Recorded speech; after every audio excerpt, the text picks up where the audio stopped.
আলাইকুম ওয়া রাহমাতুল্লাহি ওয়া বারাকাতুহু। ইন্নাল হামদালিল্লাহ নাহমাদুহু ওয়া নাস্তাঈনুহু ওয়া নাস্তাগফিরুহু ওয়া নাউযু বিল্লাহি মিন শুরুরি আনফুসিনা ওয়া মিন সাইয়্যাতি আমালিনা। মান ইয়াহদিহিল্লাহু ফালা মুদিল্লা লাহু ওয়া মান ইউদ্লিল ফালা হাদিয়া লাহু। ওয়া আশহাদু আল লা ইলাহা ইল্লাল্লাহু ওয়াহদাহু লা শারীকা লাহু ওয়া আশহাদু আন্না মুহাম্মাদান আবদুহু ওয়া রাসূলুহু সাল্লাল্লাহু তাআলা আলাইহি ওয়া আলা আলিহি ওয়া সাহবিহি ওয়া সাল্লামা তাসলিমান কাসীরা। আম্মা বাদ। সম্মানিত দিনী ভাতৃমণ্ডলী, আল্লাহ রাব্বুল আলামিনের প্রশংসা এবং প্রিয় নবী মুহাম্মদ রাসূলুল্লাহ সাল্লাল্লাহু আলাইহি সাল্লামের উপর সালাতু সালামের পর আজ জুমাবার 23শে রবিউল আউয়াল 1443 হিজরি মোতাবেক 29শে অক্টোবর 2021 ধারাবাহিক আলোচনা সহিহুল বুখারীর সালাতের পর্ব। সালাত যাকে ভারত উপমহাদেশের লোকেরা নামাজ বলে থাকে ফার্সি ভাষায়, উর্দু বাংলায় যেটা ফার্সি থেকে গিয়েছে, শরীয়তের পরিভাষা হচ্ছে সালাত। কিতাবুস সালাত, সালাতের পর্ব। ইনশাআল্লাহ এতে দীর্ঘ সময় ধরে আমরা চলতে থাকব, কারণ সালাত সম্পর্কে অনেক হাদিস সহিহ বুখারীতে রয়েছে এবং সবগুলি সহিহ হাদিস ইনশাআল্লাহ। সুতরাং এই সহিহ বুখারীর সালাতের হাদিসগুলি পড়ার উদ্দেশ্য হচ্ছে যে সালাত সম্পর্কে যেটি গুরুত্বপূর্ণ ইবাদত মুসলিম জীবনে তৌহিদের পরে লা ইলাহা ইল্লাল্লাহ এই কালিমা তাইয়্যিবার সাক্ষ্য প্রদানের পরে সবচেয়ে গুরুত্বপূর্ণ ইবাদত, যা মুসলিম কাফের মাঝে পার্থক্য করে খালেস মুসলিম আর ভেজালযুক্ত মুনাফিক মুসলিমের মাঝে পার্থক্য করে, তা হচ্ছে সালাত। এই বিশুদ্ধ সালাত, সঠিক পদ্ধতি এবং সালাতের বিধিবিধান, হুকুম আহকাম, তার গুরুত্ব, সালাত ছেড়ে দিলে তার জন্য কঠিন শাস্তি, এ সমস্ত দিকগুলি ইনশাআল্লাহ তাআলা আমরা সহিহ হাদিসের আলোকে জানতে পারব। আল্লাহ রাব্বুল আলামিন যেন আমাদেরকে কোরআন এবং সহিহ সুন্নাহর জ্ঞান অর্জনের তৌফিক দান করেন এবং সেই অনুযায়ী যাবতীয় ইবাদত বন্দেগী সম্পাদনের তৌফিক দান করেন, বিশেষ করে সালাত। যার সালাত ঠিক হয়েছে, কারণ সালাতের সম্পর্ক আপনার এই বডির সাথে, দুনিয়ার সাথে কোনো সম্পর্ক নেই। সালাত এমন একটি ইবাদত, আপনার মাথা থেকে পা পর্যন্ত এর ওপর আপনার ইসলামের বিধান কায়েম করতে পারলেই সালাত হয়ে যায়। কিন্তু অন্যান্য অনেক বিষয় রয়েছে যেগুলির জন্য পরিবার লাগে, সমাজ লাগে, দেশ লাগে, অর্থের সাথে সম্পর্কিত ইত্যাদি ইত্যাদি, যার ফলে সেখানে জটিলতা আছে। অনেক সময় নিয়ত থাকলেও পারবেন না করতে। যেমন সমাজে পাপ চলছে, পরিবারে অন্যায় কাজ হচ্ছে, ছেলে মেয়ের অন্যায় কাজ করছে, স্ত্রী অন্যায় কাজ করছে, বেহায়া বেপর্দা চলছে, পারেন না অনেক সময়।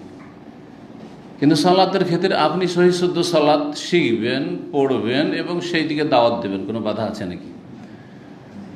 এই জন্য বড় একজন মুহাদ্দিস মদিনার শেখ হাম্মাদ আল আনসারী রাহমাতুল্লাহ আলাইহি, শেখ আলবানীর পরে বড় মুহাদ্দিস, তিনি একজন ব্যক্তি যে সে খুব পরিচিত মানুষ, পরিচিত মুখ, এবং তার অনেক ভক্ত রয়েছে ভারত উপমহাদেশ। তার সালাত দেখলেন যে ভেজালযুক্ত সালাত রিয়াজে, তখন তিনি বলেছিলেন যে যেই লোকটা সালাতটাই ঠিক করতে পারেনি সে জাতিকে কি ঠিক করবে? যেই লোকটি সালাত ঠিক করতে পারেনি, যে নামাজটাই ঠিক করে পড়তে পারে না, সেই ব্যক্তি জাতিকে কি ঠিক করবে? তো এই সালাত সম্পর্কে আমরা ইনশাআল্লাহ তাআলা আলোচনা করব একটা সময় পর্যন্ত। তারপরেও সালাতের পর্ব শেষ হবে না, রমজান কাছে আসবে, তো আমাদের নিয়ত আছে তখন আমরা রমজানের কিতাবুস সিয়াম বা কিতাবুস সওম এই পর্বগুলি শুরু করব, যাতে করে সময় উপযোগী হাদিসগুলি আমরা রমজান আসার আগে আগে এবং রমজানেও ইনশাআল্লাহ ক্লাস আমাদের চলবে ইনশাআল্লাহ। তো সেগুলি সম্পর্কে আমরা জানতে পারি, কারণ সেগুলি তখন বেশি গুরুত্ব রাখে। তো সালাত সম্পর্কে আজকের প্রথম পর্ব, ইমাম বুখারী রাহিমাহুল্লাহ বলছেন, বিসমিল্লাহির রহমানির রহিম, কিতাবুস সালাহ।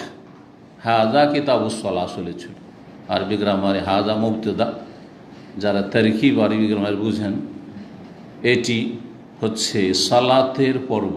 সালাত সম্পর্কীয় হাদিসের সমষ্টি কিতাব, যাতে বেশ কিছু অধ্যায় এবং হাদিস সংকলিত হয়েছে, একত্রিত করা হয়েছে।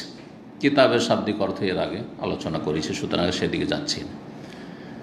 সালাতকে সালাত কেন বলা হয়, সালাতের শাব্দিক অর্থ বা কী, আর শরঈ অর্থ বা পারিভাষিক অর্থ বা কী। সালাতের একটি প্রসিদ্ধ অর্থ হচ্ছে সালাত মানে দোয়া। সালাত মানে দোয়া। আরবি ভাষায় সালাত শব্দটি দোয়ার অর্থে ব্যবহৃত হয়েছে কোরআন এবং হাদিসে। আল্লাহ রাব্বুল আলামিন প্রিয় নবী সাল্লাল্লাহু আলাইহি সাল্লামকে যাকাত নিতে বলছেন। এই জন্য মুসলিম শাসক যদি কোরআন সুন্নাহ ভিত্তিক দেশ পরিচালনা করে তো তাকেও এই হুকুম রয়েছে, কারণ যে কোনো মুসলিম শাসক কোরআন সুন্নাহ ভিত্তিক দেশ পরিচালনা করলে তিনি রাসূলুল্লাহ সাল্লাল্লাহু আলাইহি ওয়াসাল্লামের স্থলাভিষিক্ত খলিফা। খলিফাত রাসূলুল্লাহ আবু বকর কি বলা হতো? হ্যাঁ, এখানে সহি আকীদার অনুসারী আর ভ্রান্ত আকীদার অনুসারীর মাঝে পার্থক্য আছে। যে মুসলিম শাসক কোরআন সুন্নাহ ভিত্তিক দেশ পরিচালনার চেষ্টা করে তাকে রাসূলুল্লাহ সাল্লাল্লাহু আলাইহি ওয়াসাল্লাম খলিফা বলা হয়েছে। সাহাবীরা কি বলতেন? আবু বকরকে খলিফাতু রাসূলিল্লাহ সাল্লাল্লাহু আলাইহি ওয়াসাল্লাম, রাসূলুল্লাহ সাল্লাল্লাহু আলাইহি ওয়াসাল্লামের খলিফা। খলিফা মানে স্থলাভিষিক্ত। যেই স্থলে রাসূলুল্লাহ সাল্লাল্লাহু আলাইহি ওয়াসাল্লাম ছিলেন ওই জায়গাটি সুন্নতা যিনি পূরণ করলেন, সেই দায়িত্বগুলি পালন করলেন, রাসূলুল্লাহ সাল্লাল্লাহু আলাইহি ওয়াসাল্লাম খলিফা। তো খলিফা বলতে আগের যে শাসক ছিলেন তার জায়গায় যে জায়গায় পৌঁছিলেন, অধিষ্ঠিত হলেন, তিনি হচ্ছেন খলিফা। আর ভ্রান্ত আকীদা যাদের, আর ভ্রান্ত আকীদার অনুসারী তারা বলে আল্লাহর খলিফা। কি বলে? শুনেছেন তাদের কাছে? কিন্তু এইখানেই কিন্তু হক বাতিলের পার্থক্য রয়েছে। সুতরাং সতর্ক, সাবধান। কোনো একটি আয়াতে আল্লাহর খলিফা বলা হয়, ইন্নী জাইলুন ফিল আরদে খলিফা, আমি জমিনে খলিফা তৈরি করব। খলিফাতি, আমার খলিফা বলেছেন? একটি আয়াত, একটি হাদিস কেউ দেখাতে পারবে না। আমি এর আগেও বহুবার বলেছি, আমার খলিফা বললে আল্লাহ কখনো মানব জাতিকে সম্বোধন করেননি। তাহলে আদম আলাইহিস সালামের আগে পৃথিবীতে কোনো মানুষ ছিল না, তো তিনি আবার কার স্থলাভিষিক্ত, কার খলিফা? এখানে বিভ্রান্তির শিকার হয়েছে। তাহলে আল্লাহর খলিফা এবারে, আরে আল্লাহ তো কোনো সময় অনুপস্থিত নন। খলিফা কার লাগে? যে কখনো আছে কখনো নেই। আমি এই সপ্তাহে আছি, জুমাতে আছি, সুতরাং আমি আছি, আমার খলিফার দরকার কি? আমার এই জায়গায় তার কারো বসার দরকারটা কি আছে? কোনো প্রয়োজন নেই। কিন্তু এক সপ্তাহ আমি চলে গেলাম, উমরে চলে গেলাম, সফরে কোথাও চলে গেলাম, তখন আমার এই জায়গাতে খলিফা স্থলাভিষিক্ত প্রয়োজন। তার নাম হচ্ছে কি? আমার এই আলোচনা চালানোর জন্য, এই প্রোগ্রামটি বহাল রাখার জন্য খলিফা জানাসীন, স্থলাভিষিক্ত। বুঝতে পারছেন? আল্লাহ তো গায়েব না, ওমা কুন্না গায়েবিন। আল্লাহ কোরআনে বলছেন আমি তো অনুপস্থিত না, আল্লাহ হাজির। জি, কথা বুঝতে পারছেন? আর কোনো আয়াত বা হাদিস নেই যে আল্লাহর খলিফা। সুতরাং এটি ভ্রান্ত তাফসীর, ভ্রান্ত ব্যাখ্যা এবং রাজনৈতিক ব্যাখ্যা। আল্লাহর খলিফা মানুষ, সুতরাং আল্লাহ রাব্বুল আলামিনের যে হুকুম আহকাম আছে সেগুলির আর কি করতে হবে? বাস্তবায়ন করতে হবে। সুতরাং প্রত্যেক মানুষকে ক্ষমতা দখল করার চেষ্টা করতে হবে। কোথায় ব্যাখ্যার পৌঁছিল গিয়ে? প্রত্যেক মানুষকে ক্ষমতা দখলের চেষ্টা করতে হবে। আর সৎ মানুষকে, যেহেতু সৎ মানুষের সত্যিকার অর্থে মুসলিম, ঈমান এবং যাদের নেক আমল রয়েছে, সুতরাং সৎ মানুষদের একটি টিম, একটি দল এই কাজে বদ্ধপরিকর থাকবে। আর অসৎ যে নেতৃত্ব আছে ওকে টেনে ফেলবে। আর কি করবে? এর নাম হচ্ছে আন্দোলন। আর তারপরে টেনে ফেলার পরে নিজে সেখানে পৌঁছিবে, এর নাম হচ্ছে ইনকিলাব, বিপ্লব। আন্দোলন করে বিপ্লব ঘটাবে। বুঝতে পেরেছেন? এই হচ্ছে সিয়াসি তাফসীর। এর নাম কি? পলিটিক্যাল এক্সপ্লেনেশন, রাজনৈতিক ব্যাখ্যা। রাজনৈতিক ব্যাখ্যা, ইসলামের রাজনৈতিক ব্যাখ্যা নেই। যাকে আল্লাহ ক্ষমতা দিয়ে দিয়েছেন তার উপর তখন ওই কাজগুলি ফরজ হয়। যেমন চোরের হাত কাটা কার উপর ফরজ? শেখ মতিউর রহমানের উপর একেবারে ফরজ নয়। কিন্তু আমার অন্তর থেকে তামান্না, চাহিদা হইতে হবে। এবং কোনো আল্লাহর নেক বান্দা কোনো দেশে ইসলামী দণ্ডবিধান যদি কায়েম করে তার সাথে সবসময় আছি, অন্তর দিয়েও আছি। আর যতটা সহযোগিতার প্রয়োজন আমার কাছে তিনি প্রয়োজন মনে কর বা আমি পারবো, আছি। বুঝা গেছে না? এই জন্য সৌদি আরবকে আমরা সমর্থন করি, কারণ আলহামদুলিল্লাহ এখানকার সংবিধান হচ্ছে কোরআন এবং সুন্নাহ, কোরআন এবং সুন্নাহ। জি, তো সলাত মানে কি? দোয়া। সলাত দোয়া কোরআনে কারিমে অনেক আয়াতে এইরকম অর্থে ব্যবহৃত হয়েছে। দেখুন আল্লাহ রাব্বুল আলামিন নবী সাল্লাল্লাহু আলাইহি ওয়াসাল্লাম যে কথা বলছিলাম, কি নিতে বলেছেন? যাকাত নিতে বলেছেন। খুয মিন আমওয়ালিহিম সাদাকা, তাদের ধন সম্পদ থেকে কি নাও? যাকাত। সাদাকা মানে যাকাত, সাদাকা গ্রহণ করো, যাকাত গ্রহণ করো। তুতাহহিরুহুম ওয়া তুযাক্কিহিম বিহা, যাকাত নিয়ে তাদেরকে পাক পবিত্র করবে, তাদের পরিশুদ্ধি করবে, তাজকিয়া নফস করবে, কৃপণতা মুক্ত করবে। মানুষ যখন দান করে তখন মনটা বড় হয়, কৃপণতা মুক্ত হয়। যে দান করেন না সে আরও ধীরে ধীরে কী হয়ে যায়? আরও কৃপণ, আরও হিসাবি হয়ে যায়। আর যে যত বেশি দান করবে সে তত বেশি মানসিক শান্তি পাবে, তাকে তত বেশি ভালো লাগবে, তত বেশি তার দিলটা প্রশস্ত হবে। বাস্তব সত্য আপনি দেখবেন পরীক্ষা। যে সবসময় পরের খাওয়ার চেষ্টা করে সে জীবনে কাউকে খাওয়াইতে পারবে না। আর যে সবসময় খাওয়াবার চেষ্টা করে, কারো পর খাওয়া লোক না, সে খাওয়াইলেই শান্তি পাবে। ভালো মানুষকে খাওয়াইলে ভালো মানুষ, ভালো মানুষকে খাওয়াইলে শান্তি পাবে। তো আল্লাহ বলছেন যে পাক পবিত্র করবে এবং তাদের আত্মার পরিশুদ্ধি করবে। ওয়াসাল্লি আলাইহিম, এবং তাদের জন্য সালাত করো। এই সালাত মানে কি? দোয়া করো। উদউ লাহুম, সালাত সাল্লে আমরের সেগা সালাত থেকে, তাদের জন্য দোয়া করো। যারা যাকাত দিতে আসবে তাদের জন্য দোয়া করো। ইন্না সলাতাকা সাকানুল লাহুম, নিশ্চয় তোমার সালাত মানে কিন্তু এখানে নামাজ না, তোমার দোয়া তাদের জন্য প্রশান্তির কারণ, সুকুন হবে, মনে শান্তি হবে। আমি নবীর দোয়া পেয়েছি সাল্লাল্লাহু আলাইহি ওয়াসাল্লাম। দেখেন সাল্লাল্লাহু আলাইহি ওয়াসাল্লাম, এই যে প্রসিদ্ধ সংক্ষিপ্ত সালাত, যখনই নবীর নাম আসবে কি বলছেন? সাল্লাল্লাহু আলাইহি ওয়াসাল্লাম। সাল্লাল্লাহু, তার উপর আল্লাহর রহমত বর্ষিত হোক। দোয়া, সালাম মানে শান্তি, আর সালাত মানে দোয়া। তার জন্য দোয়া করছে, আমরা দোয়া করছি সাল্লাল্লাহু আলাইহি ওয়াসাল্লাম বলা, নবী সাল্লাল্লাহু আলাইহি ওয়াসাল্লামের জন্য। জি। তো যদিও সালাতের আরেকটি তাফসীর দুরুদের ক্ষেত্রে যে আল্লাহ রাব্বুল আলামিনের কাছে এই দোয়া করে, দোয়াই কিন্তু এই দোয়া করে যে আল্লাহ রাব্বুল যেন মালায়ে আলাতে, সুউচ্চ স্থানে, তার আরশে আজিমের চারদিকে যে আল্লাহর নিকটবর্তী ফেরেশতারা রয়েছে তাদের সামনে নবী সাল্লাল্লাহু আলাইহি ওয়াসাল্লামের সু আলোচনা, ভালো আলোচনা, সানাউল্লাহ আলাইহি ফিল মালাইল আলা। আবুল আলিয়া রহমতুল্লাহ আলী প্রখ্যাত তাবী তাফসীর করেছেন দুরুদের ক্ষেত্রে। কিন্তু সলাতের মূল অর্থ কি? দোয়া। সাল্লি আলাইহিম ইন্না সলাতাকা সাকানুল লাহুম। তো সলাত মানে দোয়া হয়। সলাতের শাব্দিক অর্থ কেউ কেউ বলেছে সেলাতুন থেকে। সেলা মানে রিলেশন, সেলাতুন মানে সম্পর্ক। এই জন্য আত্মীয়দের সাথে সুসম্পর্ককে কোরআন এবং হাদিসের ভাষায় বলা হয়েছে সেলাতুল আরহাম। কি বলা হয়েছে? যাদের সাথে আরহাম, জরায়ুর সম্পর্ক আছে, আপনার মায়ের বংশ নয় বাপের বংশ, তাদের সাথে আপনার সেলা মানে সুসম্পর্ক বহাল রাখা, এটা হচ্ছে আত্মীয়তার সুসম্পর্ক। সেলাতুন শব্দ আসলো না? আসলো না? তাহলে সেলাতুন থেকে সলাত মানে সলাতের মাধ্যমে কি হয়? সম্পর্ক হয়, সলাতের মাধ্যমে সম্পর্ক হয়। তাহলে এই নামাজকে, যাকে আমরা নামাজ বলছি অনেকে, সলাতকে, যাতে কি রয়েছে? কিয়াম রয়েছে, দাঁড়ানো, রুকু রয়েছে, সুজুদ রয়েছে, জলসা বৈঠক রয়েছে, যাতে কিছু কথা রয়েছে, দোয়া রয়েছে, সূরা রয়েছে, তাসবিহ রয়েছে, এগুলোর নাম না সলাত।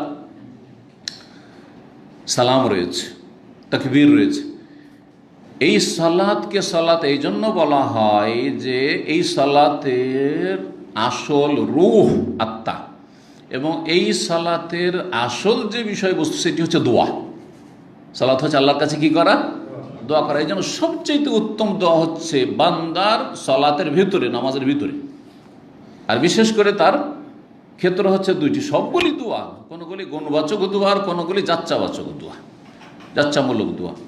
তো বিশেষ করে সেজদাই দোয়া, আপনি যা ইচ্ছা তাই চান। আত্তাহিয়াত দুরুদ পড়ে নিয়ে সালামের আগেখানে দোয়া, সালাতের ভিতরে দোয়া, সালাতের বাইরের দোয়া চাইতে অনেক অনেক গুণে উৎকৃষ্ট, উত্তম, ফজিলতপূর্ণ এবং বেশি দোয়া কবুল হয়, নবী সাল্লাল্লাহু আলাইহি ওয়াসাল্লামের নির্দেশ রয়েছে। তো দোয়া কেন বলা হয়? এই সলাত মানে দোয়া। আর এখান থেকে সলাত, নামাজের নাম সলাত কেন হলো? আশা করি এই সম্পর্কটা শাব্দিক অর্থের সাথে এই যে আমাদের সলাত শরীয়তের, তার একটা সম্পর্ক, যে এটা বুঝতে পারলেন তাহলে, ঠিক না? আচ্ছা, সলাত মানে যদি ওই যে দ্বিতীয় অর্থ করলাম কি, সেলা মানে সম্পর্ক, তাহলে এই সলাৎকে সলাৎ কেন বলা হয়, নামাজকে সলা কেন বলা হয়? কারণ এটি হচ্ছে বান্দার সেলাতুল আবদে মা রব্বিহি।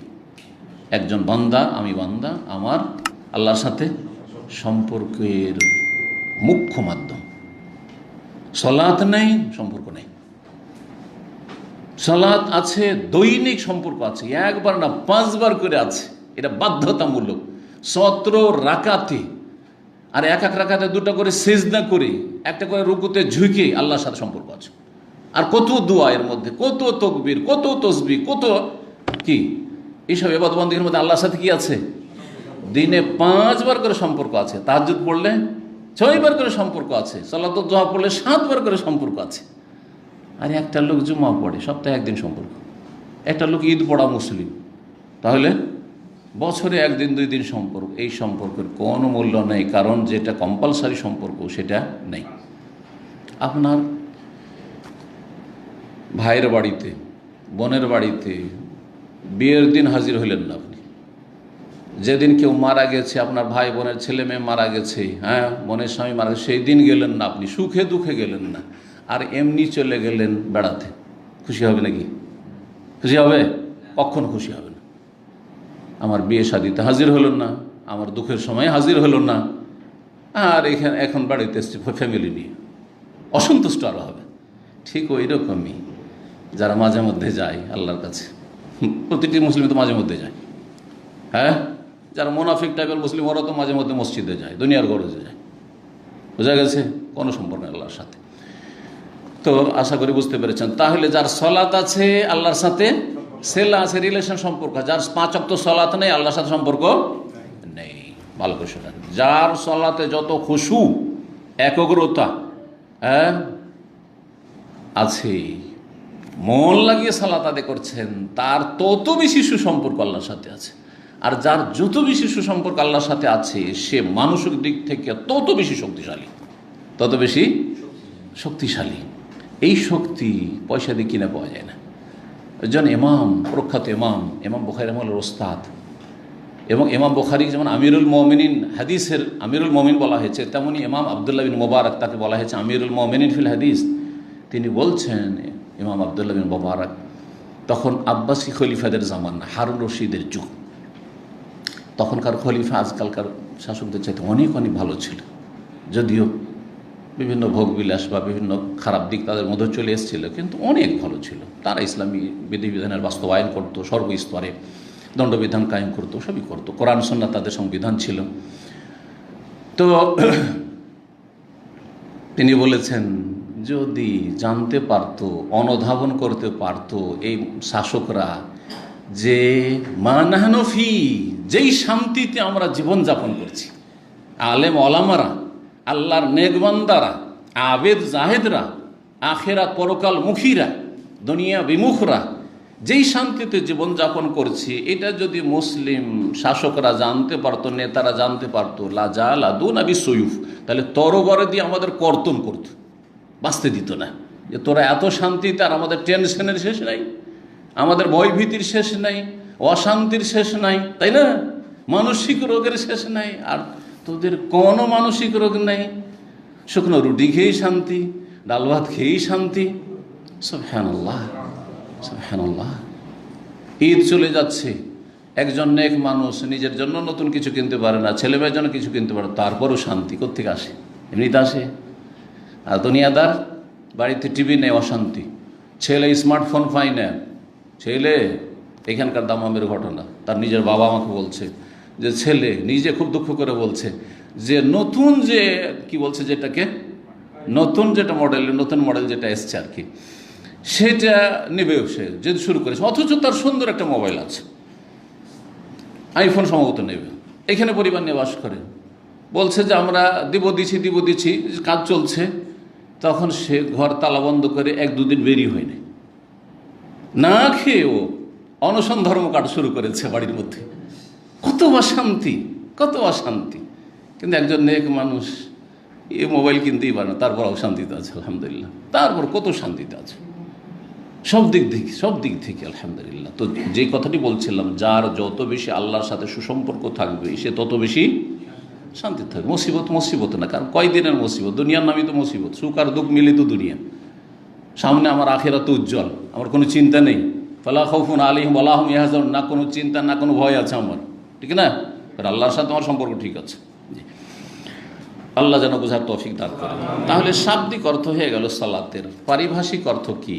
আল্লাহরা বলেছেন সালাত বলা হয় এমন একটি গুরুত্বপূর্ণ ইবাদতকে যে আকওয়ালুন ওয়া আমালুন, যাতে কতিপয় কথা রয়েছে এবং কাজ রয়েছে। আকওয়ালুন ওয়া আমাল বা আফআল, আকওয়ালুন ওয়া আফআলুন, যাতে কতিপয় বাচনিক ইবাদত রয়েছে, কথা রয়েছে, ওয়া আফআল আর কিছু আমল কর্ম রয়েছে। মুফতাতাহাতুন বিত্তাকবীর ওয়া মুখতাতামাতুন বিত্তাসলিম, যে ইবাদতটি শুরু হয়, সূচনা হয় কি দিয়ে? তাকবীর, আল্লাহু আকবার, তাকবীরে তাহরিমা দিয়ে, আর সমাপ্তি ঘটে মুখতাতামাতুন মানে খতম হয় কি দিয়ে? বিত্তাসলিম, সালাম দিয়ে। জি, যাতে বেশ কিছু কথা আছে আর বেশ কিছু কাজ আছে, করতে হবে আর বলতে হবে সেগুলি। আর সেটা কোরআনে কারিমের তেলাওয়াতি হোক, অথবা তসবিহ হোক, অথবা দোয়া হোক, আর তাহিয়াত হোক, নবীর ওপর সালাত সালাম হোক, যাই হোক না কেন, যেটা শুরু হয় তাকবীরে তাহরিমা দিয়ে আর শেষ হয় সালাম দিয়ে। আর শেখ নজরুল রহমতুল্লাহ আলাই যেমন এর আগে বলেছে, এর সাথে আত-তাআব্বুদ লিল্লাহ, এর মাধ্যমে আল্লাহর ইবাদত করা, আল্লাহর ইবাদত করা, এটি আল্লাহর ইবাদত, গুরুত্বপূর্ণ ইবাদত। তো এই ছিল সালাত সম্পর্কে কথা। আর তারপরে আমরা আসি অধ্যায়ের দিকে, হাদিসের দিকে। কিতাবুস সালাহ, এ হচ্ছে সালাতের পর্ব। প্রথম অধ্যায় বাবুন মানে হাজা বাবুন, আসলে এরকম ছিল। এই হচ্ছে এমন অধ্যায়, কাইফা ফরিজাতিস সালাহ, যে কিভাবে সালাত ফরজ করা হয়েছিল। ফিল ইসরা, নৈশ ভ্রমণের রাতে। আসরা ইউসরি, ইসরা আন মানে হচ্ছে রাতের ভ্রমণ, কি রাতের সফর। তা নবী করিম সাল্লাল্লাহু আলাইহি সাল্লামের রাতের সফর বলতে কোন সফর বোঝানো হয়েছে? মেরাজের সফর। সেটা দুই ভাগে বিভক্ত, একটা ছিল জমিনি সফর আর একটা ছিল আসমানি সফর। জমিনি সফর ছিল মক্কাতুল মুকাররমা থেকে বাইতুল মুকাদ্দাস প্যালেস্টাইন পর্যন্ত, আর তারপরে ওখান থেকে ছিল ঊর্ধ্ব গগনে সফর 7 আসমান পর্যন্ত। আল্লাহ রাব্বুল আলামিন তাকে ডেকেছিলেন এমন এক সময়ে, এমন এক পরিস্থিতি ছিল, প্রেক্ষাপট ছিল, যখন তিনি কাফেরদের কাছে নির্যাতিত, মানসিকভাবে, শারীরিকভাবে, পারিবারিকভাবে তিনি বিপদগ্রস্ত। চাচা যে সাপোর্টে ছিলেন আবু তালেব, তিনি মারা গেলেন, ইসলামটাও কবুল করলেন না, মারা গেলেন, সাপোর্ট আর পাচ্ছেন না, আর মারা গেলেন কুফরের অবস্থায়। মানসিক কষ্ট, শারীরিক কষ্ট শুরু হয়ে গেছে, নির্যাতন কাফেরদের পক্ষ থেকে শারীরিক শুরু হয়ে গেছে, জুলম অত্যাচার এই আবু তালেবের ইন্তেকালের সাথে। প্রিয়তম একমাত্র স্ত্রী খাদিজা রাদিয়াল্লাহু তাআলা, তিনি মারা গেছেন। এই সময় আল্লাহ রাব্বুল আলামিন সান্ত্বনা দিতে চাইলেন প্রিয় রাসূল সাল্লাল্লাহু আলাইহি সাল্লাম। এর চাইতে বড় সান্ত্বনা আর কি হইতে পারে? এর চাইতে বড় সুসংবাদ কি হইতে পারে? যে আল্লাহ এমন একটি অসাধারণ ঘটনা ঘটাচ্ছেন, এমন একটি মুজিজা অলৌকিকত্ব যা মানুষ ধারণা করতে পারে না, যে একই রাতে, যেখানে 1 মাস উটের পিঠে লাগে মক্কা থেকে এই সামদেশ ফিলিস্তিন, প্যালেস্টাইন, বাইতুল মুকাদ্দাস, সেখানে পৌঁছিলেন। আবার সেখান থেকে 7 আসমানে সফর করলেন। সুবহানাল্লাহ, এক আকাশ থেকে আর এক আকাশ হচ্ছে হাদিসের আলোকে 500 বছরের রাস্তা, 7 আকাশ অতিক্রম করলেন।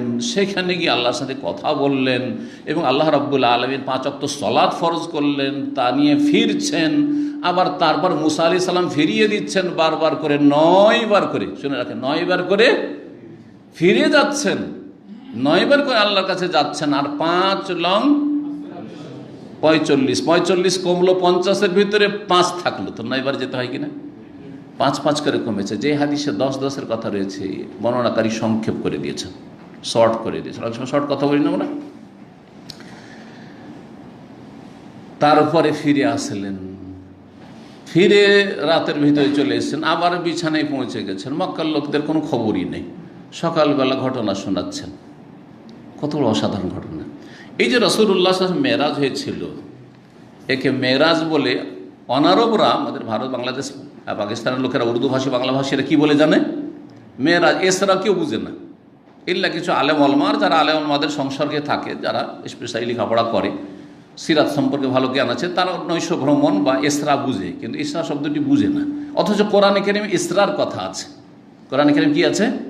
ইসরার কথা আছে। আর মেরাজ মানে ওপরে উঠা, আরাজে আরজ, সিঁড়িকে মেরাজ বলা হয়, ওঠার যন্ত্র।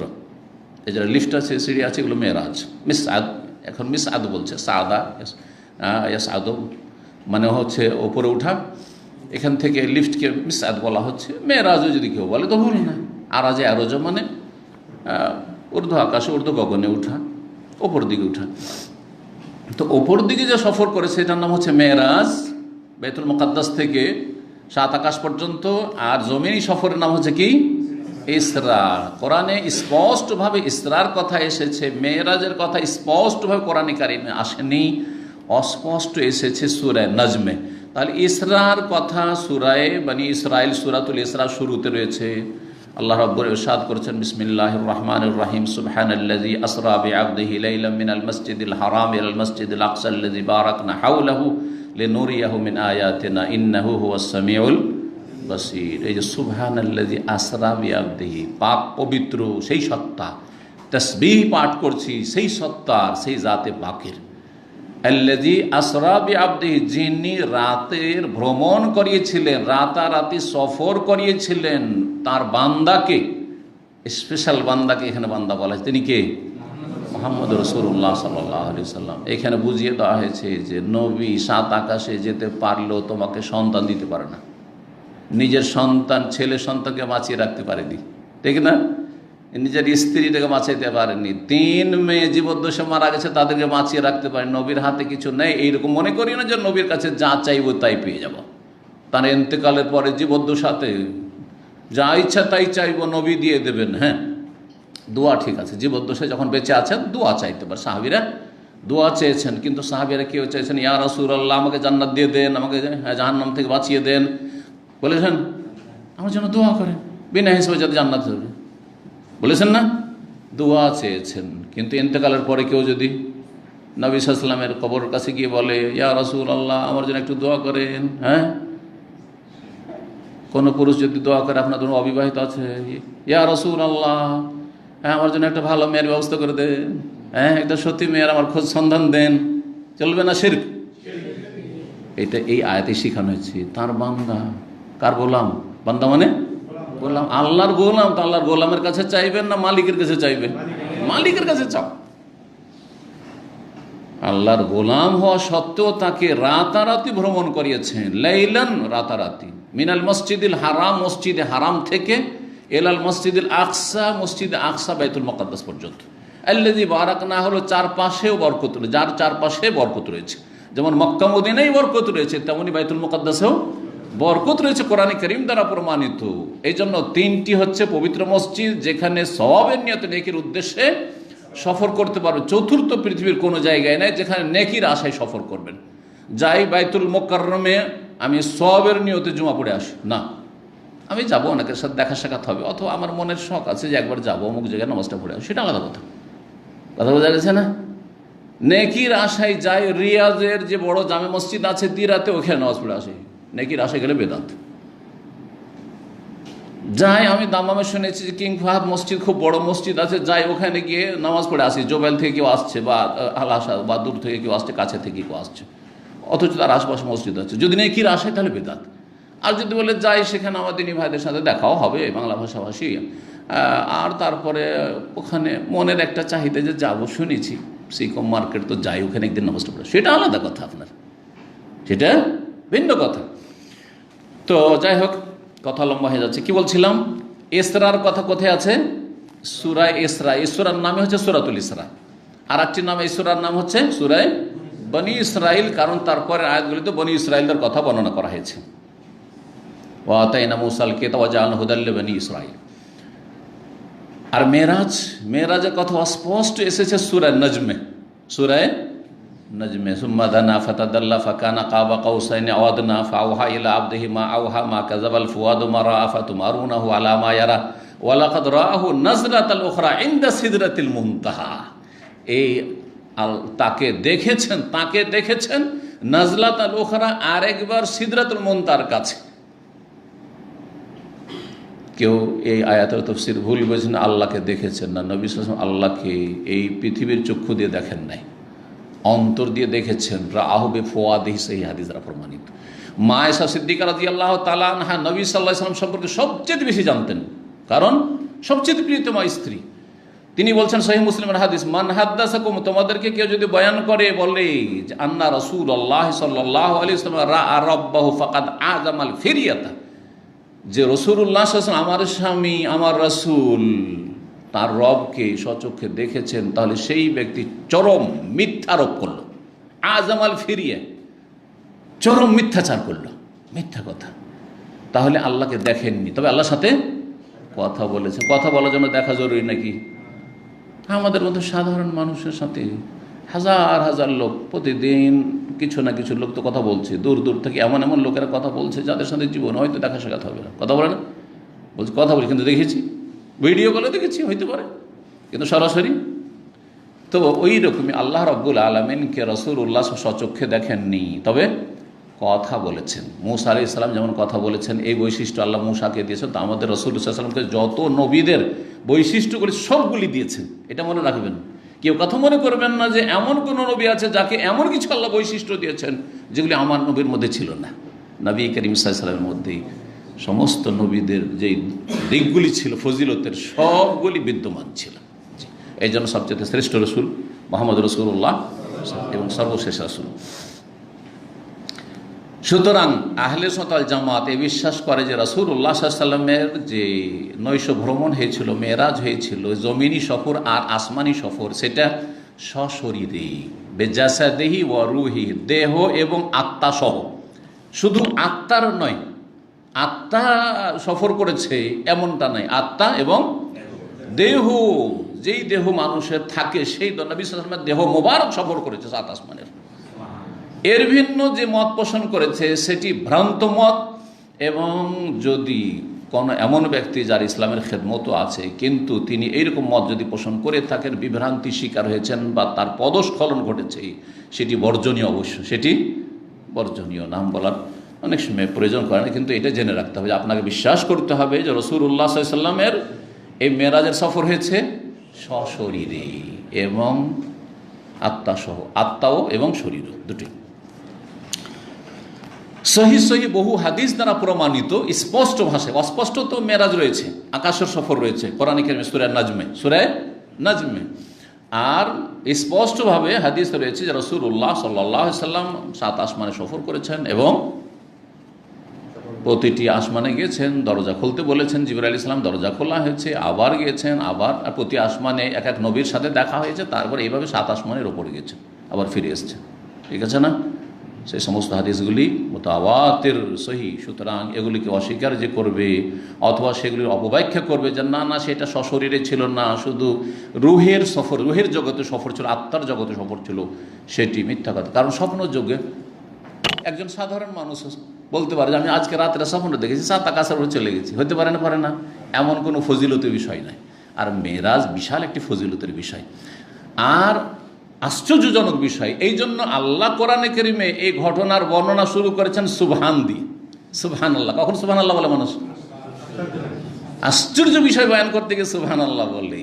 আর আত্মার জগতে যদি নবীর এই সফর হতো তাহলে সুবহানাল্লাহ আল্লাহ কেন বলে সুবহানাল্লাযী আসরা বিআবদি কেন বলতেন? বোঝা গেছে না? 10টি দলিল ইমাম ইবনুল কাইয়িম রাহিমাহুল্লাহ আর অন্যান্য আইম্মায়ে কেরামগণ আলোচনা করেছেন যে রাসূলুল্লাহ সাল্লাল্লাহু আলাইহি ওয়াসাল্লামের সশরীরে মেরাজ হয়েছে। কি বলছেন লেখক? এই অধ্যায় হচ্ছে কাইফা ফরজাতিস সালাতু ফিল ইসরা, এই ইসরার রাতে, নৈশ ভ্রমণের রাতে কিভাবে সালাত ফরজ করা হয়েছিল এটা জানবো এই হাদিসে। মেরাজের হাদিসটা সংক্ষেপে রয়েছে খানিকটা। ওয়াকাল ইবনে আব্বাস রাদিয়াল্লাহু তাআলা আনহু বলেছেন, হাদ্দাসানি আবু সুফিয়ান রাদিয়াল্লাহু তাআলা আনহু পরে ইসলাম কবুল করেছিলেন, তিনি বর্ণনা করেছেন ফি হাদিসে হেরাকল যে রোমের রাজা, সেই রাজার সাথে যে ঘটনা ঘটেছিল সামদেশে, আবু সুফিয়ানের সাক্ষাৎকার সেখানে রাজদরবারে, সেই হাদিসটা বর্ণনা করতে গিয়ে, আর সেই হাদিসটি যে ঘটনাটি ঘটেছিল সেটা তার কুফরির অবস্থায়। তাহলে ঘটনাটি তিনি জেনেছেন বা ঘটনাটির সম্মুখীন হয়েছেন কুফরির অবস্থায়, আর বর্ণনা করেছেন বর্ণনাকারী সাহাবী হওয়ার পরে, মুসলিম হওয়ার পরে। এর থেকে একটা জিনিস জানা গেল সনদের ব্যাপারে, একজন মানুষ জাহিলিয়াতের যুগে, গুমরাহের যুগে যদি কোনো একটা ধর্মীয় বিষয় জানে আর সে হেদায়েত হওয়ার পরে সেটা বয়ান করে, আর আগের কথাটি যদি সত্যি কোরআন সুন্নাহ সম্মত হয়, তাহলে বয়ান করতে অসুবিধা নেই। একটা লোক বেনামাজি ছিল, সেই সময় ধরেন একটা ধর্মীয় আলোচনা শুনেছে, ঠিক না, বা নাস্তিক ছিল, সেই সময় একটা ধর্মীয় আলোচনা শুনেছে, কাফের মুশরিক মাজার পূজারী ছিল, সেই সময় একটা আলোচনা শুনেছে, আর সঠিক কোরআন সুন্নাহ ভিত্তিক, আর তারপরে হেদায়েত ও তাওহীদবাদী হওয়ার পরে, নামাজি হওয়ার পরে, ধার্মিক হওয়ার পরে সে সেটা বয়ান করছে, তাহলে বহন করেছিল কুফরের অবস্থায়, আর সেটা আদায় করেছে, মানে পেশ করেছে কখন? ইসলামের অবস্থায়। এর বৈধতা প্রমাণিত হয় এই আবু সুফিয়ান ঘটনা থেকে। এটা সনদের একটা দিক। তিনি বলছেন ইয়ামুরুনা, আমাদেরকে তিনি নির্দেশ দিচ্ছেন, অর্থাৎ নবী করিম সাল্লাল্লাহু সলাতের, ওয়াল সিদকে এবং সততার, ওয়াল আফাফ এবং সচ্চরিত্রতা। সচ্চরিত্রতা কাকে বলে? এটা পশ্চিমা প্রভাবিত, যেহেতু আজকালকার মুসলিমরাও, আর ভাষাগুলি কিন্তু অনইসলামিক ভাষা আমাদের, সেই জন্য মহিলাদের ক্ষেত্রে শুধু শব্দটি আমাদের দেশে ব্যবহৃত হয় বাংলায়, সতী। সতীত্ব কার? এটা হিন্দুদের থেকে এসছে কিন্তু, কারণ হিন্দুদের কাছে মহিলার সতীত্ব, আর পুরুষ যেখানে সেখানে জেনা করে বেরিয়েছে, যেখানে সেখানে হয়তো সমকামিতায় লিপ্ত থেকেছে। এই ক্ষেত্রে কিন্তু এইটা বলা হয় না যে সতী, সুতরাং ওই ক্ষেত্রে আর গুরুত্ব অত দেওয়া হয় না। একটা মেয়ে সম্পর্কে একটু ব্যাড রিপোর্ট পেয়ে যান যে ওর কারোর সাথে কি ছিল, প্রেম ছিল, না না না বিয়ে করা যাবে না। কিন্তু যেই ব্যক্তি বলছেন না না বিয়ে করা যাবে না, ও যে কত খারাপ ছিল ওর খবর নেই। ইসলামের দৃষ্টিতে দুটোই সমান, পুরুষ নারী দুটোই সমান। একে বলা হয় আফাফ। আফাফ যে সচ্চরিত্রের অধিকারী, নর হোক অথবা নারী হোক, যে কোনোদিন জেনা ব্যভিচারের কাছে যায়নি, প্রেমের মতো রোগে আক্রান্ত হয়নি, হ্যাঁ, তারপরে সে ব্লু ফিল্ম দেখায় আক্রান্ত নয়, সচ্চরিত্র অধিকারী। সেই ব্যক্তি কোনোদিন সমকামিতে লিপ্ত হয়নি, এই নোংরামিতে এত নিচে নেমে যায়নি, সে হচ্ছে আফিফ। ওকে কি বলা হয়? আফিফ বলা হয় এই ব্যক্তিকে, আর এই গুণটিকে বলা হয় আফাফ। তো নবী করিম সাল্লাল্লাহু আলাইহি ওয়াসাল্লাম যেসব ভালো কাজের নির্দেশ প্রদান করছেন, এই বিবৃতি তিনি দিয়েছিলেন কুফরির অবস্থায়, কিন্তু মিথ্যা বলতে পারেনি। কারণ আরবরা কাফের মুশরিক 360টা মূর্তির পূজা করছে কাবা ঘরের চারপাশে, ঘরে ঘরে দেবদেবীর পূজা, মূর্তি প্রতিমা পূজা করছে, কিন্তু মিথ্যা বলা তাদের মাঝে চরম ঘৃণিত কাজ ছিল, অপরাধ ছিল, মানহানির বিষয়। কেউ যদি জানতে পারে সমাজে যে আবু সুফিয়ান মিথ্যা কথা বলেছে, তাহলে তার বড়ই মানহানি হয়ে যাবে। বলছি এই ভয় যদি না থাকতো, তো মুহাম্মদ সাল্লাল্লাহু আলাইহি ওয়াসাল্লাম সম্পর্কে যে আমাকে মন্তব্য করার জন্য ডেকেছিলেন রাজা হেরাকল, রোমের রাজা, যখন নবী সাল্লাল্লাহু আলাইহি ওয়াসাল্লাম ইসলামের দাওয়াতের চিঠি পৌঁছিল, তখন ওখানে কিছু তো আমি মিথ্যা ঢুকাইতাম, কিছু তো মিথ্যা আর সংমিশ্রণ ঘটাইতাম, কিন্তু ভয় লাগলো যে আমার পাশে পিছনে কিন্তু আমার সঙ্গীরা শুনছে, ওরা এসে মক্কাতে বলে দেবে যে আবু সুফিয়ান ওখানে রাজার সামনে মিথ্যা কথা বলে এসে, মিথ্যাচার করে এসেছে। অথচ আজকাল অনেক মুসলিম আছে অহরহ মিথ্যাচার করছেন, হ্যাঁ, খুব নোংরা চরিত্র এটি। জি, যে ব্যক্তি মিথ্যা বলতে সব পাপ করে নিতে পারে, যেন মিথ্যা কিন্তু অনেক, বা সব পাপেরই মূল। পাপ করিনি বলছে পাপ করিনি, অপরাধ করবো অপরাধ করিনি, ডিউটি না করবো ডিউটি করে নিয়েছি, ডিউটিতে না এসে বলছে ডিউটিতে আছে, ঠিক কিনা? রুজি হারাম হয়ে যাচ্ছে, আর তারপর কত অহরহ মিথ্যা কথা হয়ে যাচ্ছে। কত একটা মিথ্যা কথা যদি বলেন একটা পাপকে ঢাকার জন্য, তো বহু পাপে লিপ্ত হইতে হচ্ছে, বহু পাপে লিপ্ত হইতে হচ্ছে। যাই হোক, রাসূলুল্লাহ সাল্লাল্লাহু আলাইহি ওয়াসাল্লাম তোমাদেরকে কি নির্দেশ দিচ্ছেন, প্রশ্ন কিন্তু এখানে বলা হয়নি, হাদিসটা অনেক লম্বা আছে, তার ছোট্ট একটা অংশ। আবু সুফিয়ানকে জিজ্ঞাসা করলেন সেই রোমের রাজা যে, আচ্ছা আমার কাছে যে চিঠি এসেছে, তোমাদের ওখানে যে একজন নবী রসুল বলে দাবি করেছেন মুহাম্মদ নামে, তিনি বেমাজা ইয়ামুরুকুম, তোমাদেরকে কি কি কথা কাজে নির্দেশ দিচ্ছেন?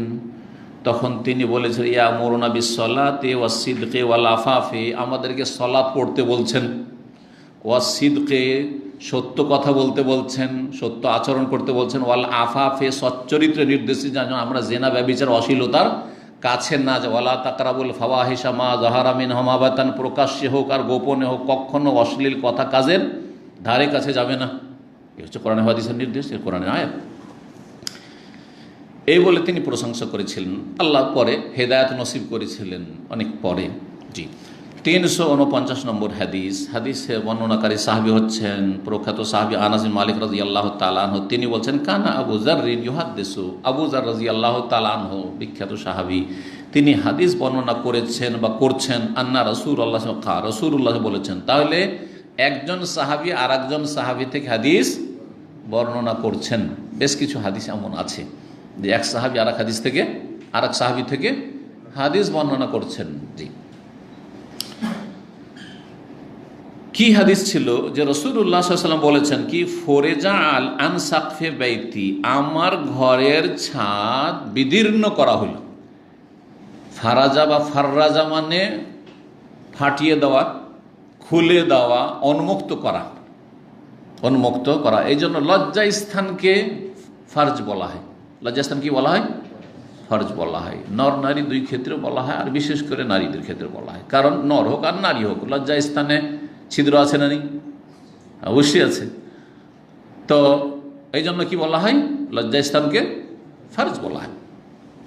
তো ফরেজা আন সাকফে বাইতি, আমার ঘরের ছাদ বিদীর্ণ করা হইল, ফাটিয়ে দেওয়া হইল বা খুলে দেওয়া হইল, উন্মুক্ত করা হইল। ওয়ান আবি মক্কা, তখন আমি মক্কায় ছিলাম। তখন কোথায় ছিলাম? মক্কায় ছিলাম। তাহলে রাসূলুল্লাহ সাল্লাল্লাহু আলাইহি সাল্লামকে কোথা থেকে নিয়ে যাওয়া হয়েছে? মক্কা থেকে নিয়ে আসছে। আর কোন জায়গা থেকে মক্কার? এই হাদিস নিজের বাড়ি, বাইতি বলা হয়েছে, নিজের বাড়ি থেকে নিয়ে যাওয়া হয়েছে। কিভাবে নিয়ে আসে? দরজা দিয়ে বের করেছেন। জিবরাইল আলাইহিস সালাম এসে দরজা দিয়ে বের করে নিয়ে গেছেন? না, ঘরে যে ছাদ, ছাদ মানে এই নয় যে পাকা ছাদ হইতে হবে। আমরা আজকাল ছাদ কোনটাকে বলছি?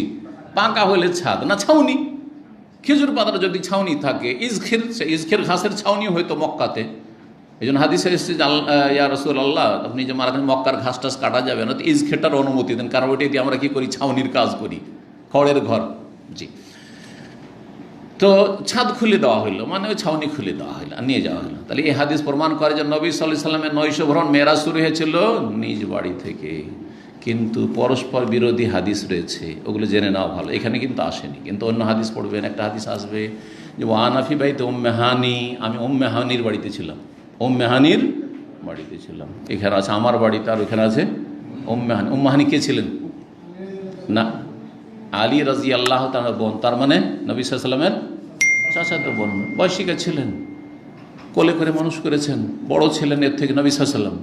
তো তার বাড়িতে, বোনের বাড়িতে থাকে। বোনের বাড়িতে থাকা মানে এই নয় যে বোনের রুমে, একাধিক রুম আছে। তো রাসূলুল্লাহ সাল্লাল্লাহু আলাইহি ওয়াসাল্লাম বোনের বাড়িতে, তাহলে কোথায় ছিলেন? সেই রাতে বোনের বাড়িতে ছিলেন। ওই হাদিস প্রমাণ করে। তৃতীয় আর এক হাদিস আর এক রকম, সেখানে আছে যে আমাকে মেরাজে নিয়ে যাওয়া হয়েছে। কোত্থেকে? মক্কায় কাবা ঘরের পাশ থেকে, কাবা ঘরের পাশ থেকে। তাহলে 3 রকমের পরস্পর সাংঘর্ষিক হাদিসে সমন্বয় কি করবেন? ঘটনা তো একটাই, এ কথা বলার তো কোনো অবকাশ নাই যে 3 বার হয়েছে এরকম। হ্যাঁ, বলবেন? ভুল কথা। তাইলে হ্যাঁ, সমন্বয় করতে গিয়ে ওলামারা বলেছেন যে বোনের বাড়িকে নিজের বাড়ি বলে আখ্যায়িত করেছেন। বর্ণনাকারী বলতে গিয়ে যে সূক্ষ্মভাবে বর্ণনা করেছেন, আসলে বোনের বাড়িতে ছিলেন। ঠিক আছে, কারণ অতিরিক্ত তার কাছে মানে জ্ঞান আছে, নলেজ আছে। যে বর্ণনাকারী, বাড়িটা ছিল কার? উম্মে হানির বাড়ি, কিন্তু ওই বাড়িতে তিনি সেই রাতে অবস্থান করছিলেন, ওখান থেকে নেওয়া হয়েছে। আর বোনের বাড়ি নিজের বাড়ির মতো। আলী রাদিয়াল্লাহু তাআলা ছোট থেকে নবী সাল্লাল্লাহু আলাইহি সাল্লামের ঘরে মানুষ হয়েছেন, সব দেখাশোনা নবী সাল্লাল্লাহু আলাইহি সাল্লাম করেছেন, একই বাড়ির মতো ছিল একবার। তো যেই হাদিস আছে যে কাবা ঘরের পাশ থেকে, ওর সাথে কীভাবে সমন্বয় হবে? ওর সাথে সমন্বয় হচ্ছে যে এটা দ্বিতীয় স্তর বর্ণনা করা হয়েছে। রাসূলুল্লাহ সাল্লাল্লাহু আলাইহি সাল্লামকে ওই উম্মে হানির বাড়ি থেকে উঠিয়ে নিয়ে, ছাদ বিদীর্ণ হইলো, উঠিয়ে নেওয়া হইলো। উঠিয়ে নেওয়ার পরে কাবার পাশে জমজমের পাশে নিয়ে আসা হলো। আর তারপরে জমজম দিয়ে তার যে হার্ট, কলব, হৃদয়, সেটাকে ধুইয়ে পরিষ্কার পরিচ্ছন্ন করা হইলো। আর তখন কি হয়েছিল? তাহলে হার্টের অপারেশন, যেটা আজকাল হার্টের অপারেশন করেছে। 1400 বছর আগে আল্লাহ রাব্বুল জিবরাইল আলাইহিস সালামকে দিয়ে করিয়ে দেখিয়ে দিয়েছেন। নবী সাল্লাল্লাহু আলাইহি সাল্লামের যে হার্টের অপারেশন, যেটাকে বলা হয়েছে সিনা চাক করা অথবা বক্ষ বিদীর্ণ করা, শুদ্ধ বাংলায় শাক্কুস সাদর, কয়বার হয়েছে? কয়বার? 2 বার। একবার হয়েছে বাল্য জীবনে, যখন হালিমা সাদিয়া দুধ মায়ের বাড়িতে অবস্থান করছিলেন আর বকরি ছাগল চড়াচ্ছিলেন, আর ছোটো ছোটো সাথীর সঙ্গে ওরা সব বকরি চড়াচ্ছে। হঠাৎ করে জিবরাইল আলাইহিস সালাম ধরে নিয়ে ফেলে দিয়ে আর দেখতে পাচ্ছেন তারপরে কে যেন আসলো, আর তারপরে তাকে কি করলো, বক্ষ ফেড়ে দিল, আর তারপর কি করলো টরলো, চেহারাটা পরিবর্তন যেন একটু ভয়ে ভীত, কিন্তু তারপর সুস্থ, কিছু নেই। দাগ ছিল কিন্তু নবী সাল্লাল্লাহু আলাইহি সাল্লামের বক্ষে দাগ ছিল, যে যাতে কেউ এটা অস্বীকার না করে যে মিথ্যাচার করা হয়েছে।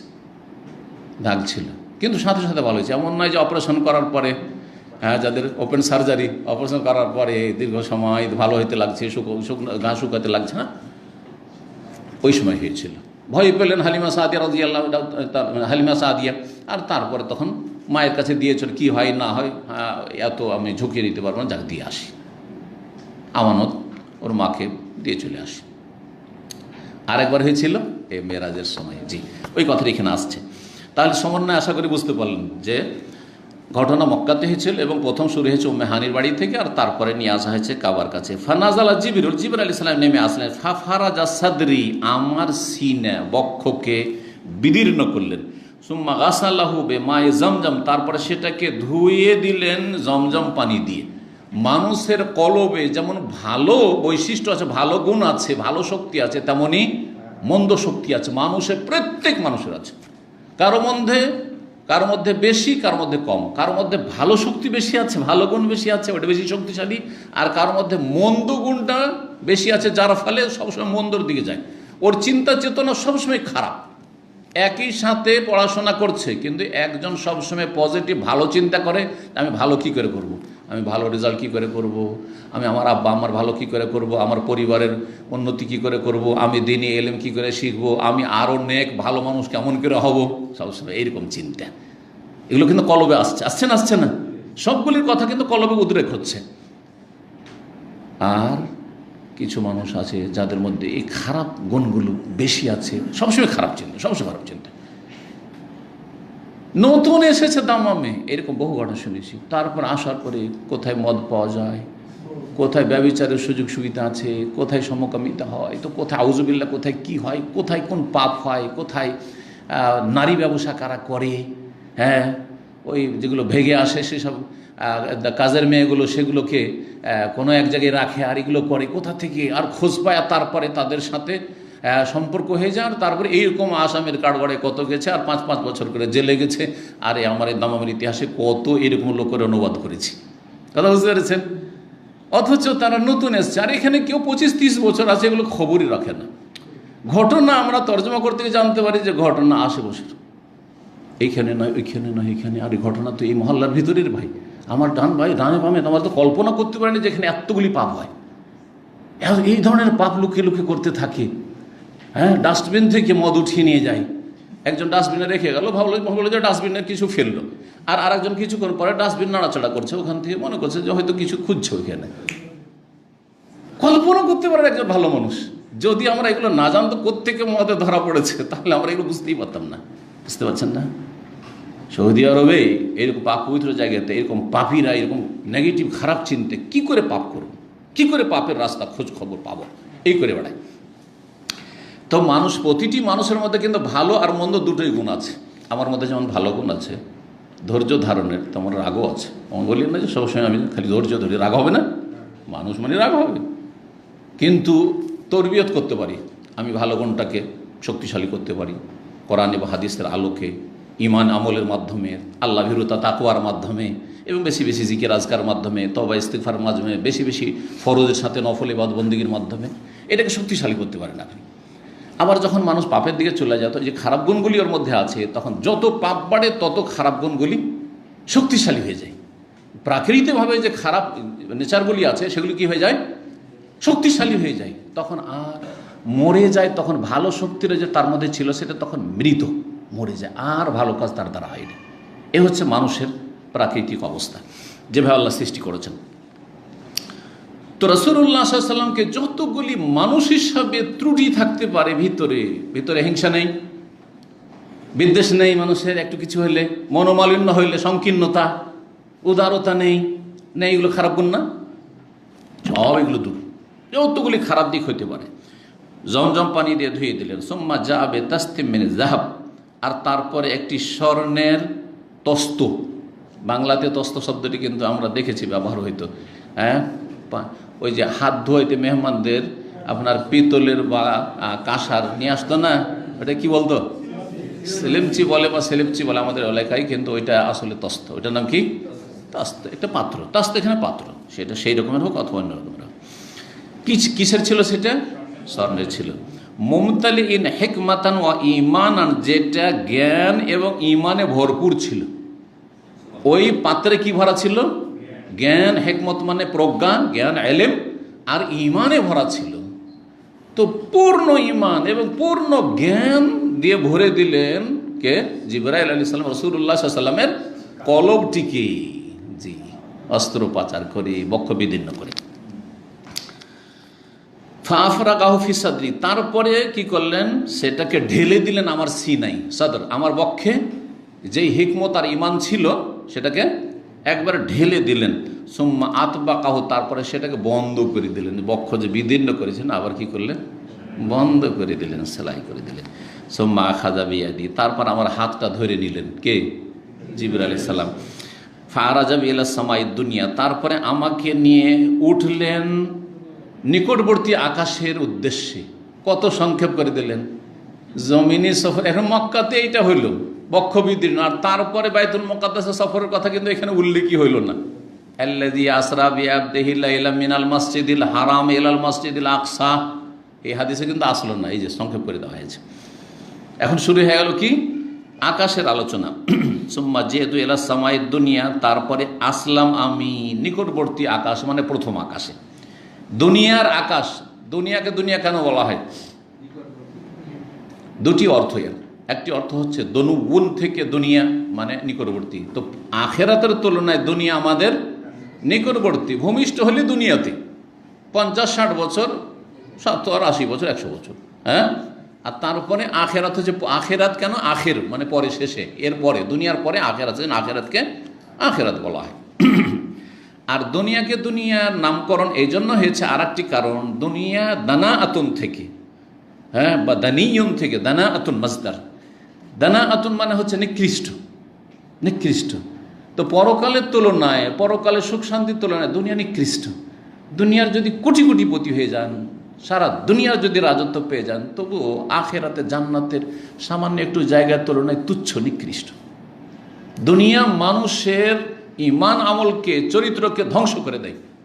যত পয়সা হচ্ছে অধিকাংশ লোক খারাপ হয়ে যাচ্ছে, অল্প কিছু লোক ভালো হচ্ছে। পয়সা হইলেই খারাপ, ক্ষমতা পেলেই খারাপ, ক্ষমতা না পেলে সোজা থাকতো। বুঝা গেছে? তা আল্লাহ যে আমাকে আপনাকে বেশি পয়সা দিচ্ছেন না, এতে অনেক হিকমত আছে হয়তো। আল্লাহ ভালো জানছেন যে একে যদি বেশি পয়সা দিয়ে তো সীমা লঙ্ঘন করবে। কাল্লা ইন্নাল ইনসানা লা ইয়াতগা আর রাহু ইসতাগনা। আল্লাহ বলছেন, শোনো, ইন্নাল ইনসান, মানুষের স্বভাব হচ্ছে যে সীমা লঙ্ঘন করে, বাড়াবাড়ি করে। কখন? আর রাহু ইসতাগনা, যখন দেখে যে আমি অমুখাপেক্ষী হয়ে গেছি, অভাবমুক্ত হয়ে গেছি, পয়সার কোনো অভাব নেই, কারো ধারধারি নেই, আমার জনবলের দরকার নেই, আমার কাছে আছে সব কিছু, বাহিনী আছে, আমার লাঠিয়াল বাহিনী আছে, হ্যাঁ, আমার দলের অনুসারীরা আছে, আমার ভক্তরা আছে না। তো এটা হচ্ছে মানুষের খারাপ স্বভাব। তো যাই হোক, দুনিয়া প্রথম আকাশে আসলাম। কালা জিবরাইল, তখন জিবরাইল আলাইহিস সালাম বললেন খাজেন ইসলাম, আকাশের প্রহরীকে, আকাশের দ্বাররক্ষী। খাজেন আকাশের দ্বাররক্ষী বলতে পারেন, বা দ্বারের যে আপনার প্রহরী, পাহারাদার, হারিস, তাকে বলেন ইফতাহ, খোলো। কালা মান হাজা, কে ইনি? কালা জিবরিল, তখন জিবরাইল আলাইহিস সালাম কি বললেন? আকাশের আল্লাহ রাব্বুল আলামিনের পরে আকাশবাসীর নেতাকে জিবরাইল আলাইহিস সালাম। অথচ তার মধ্যে এই অহংকার নেই, আরে আমি আকাশে আসছি আর তুমি আমাকে কে জিজ্ঞেস করছো? চিন্তা করুন তো, দেশের একটা এমপিকে আপনি কে বলছেন? আরে কি যে অকথ্য ভাষায় গাল দেওয়া শুরু করবে, তার আসল মুখোশ খুলে যাবে যে কি চরিত্রের লোক, ঠিক না? আরে তুমি একজন পুলিশ আর তুমি আমাকে 4 জন কে বলছেন?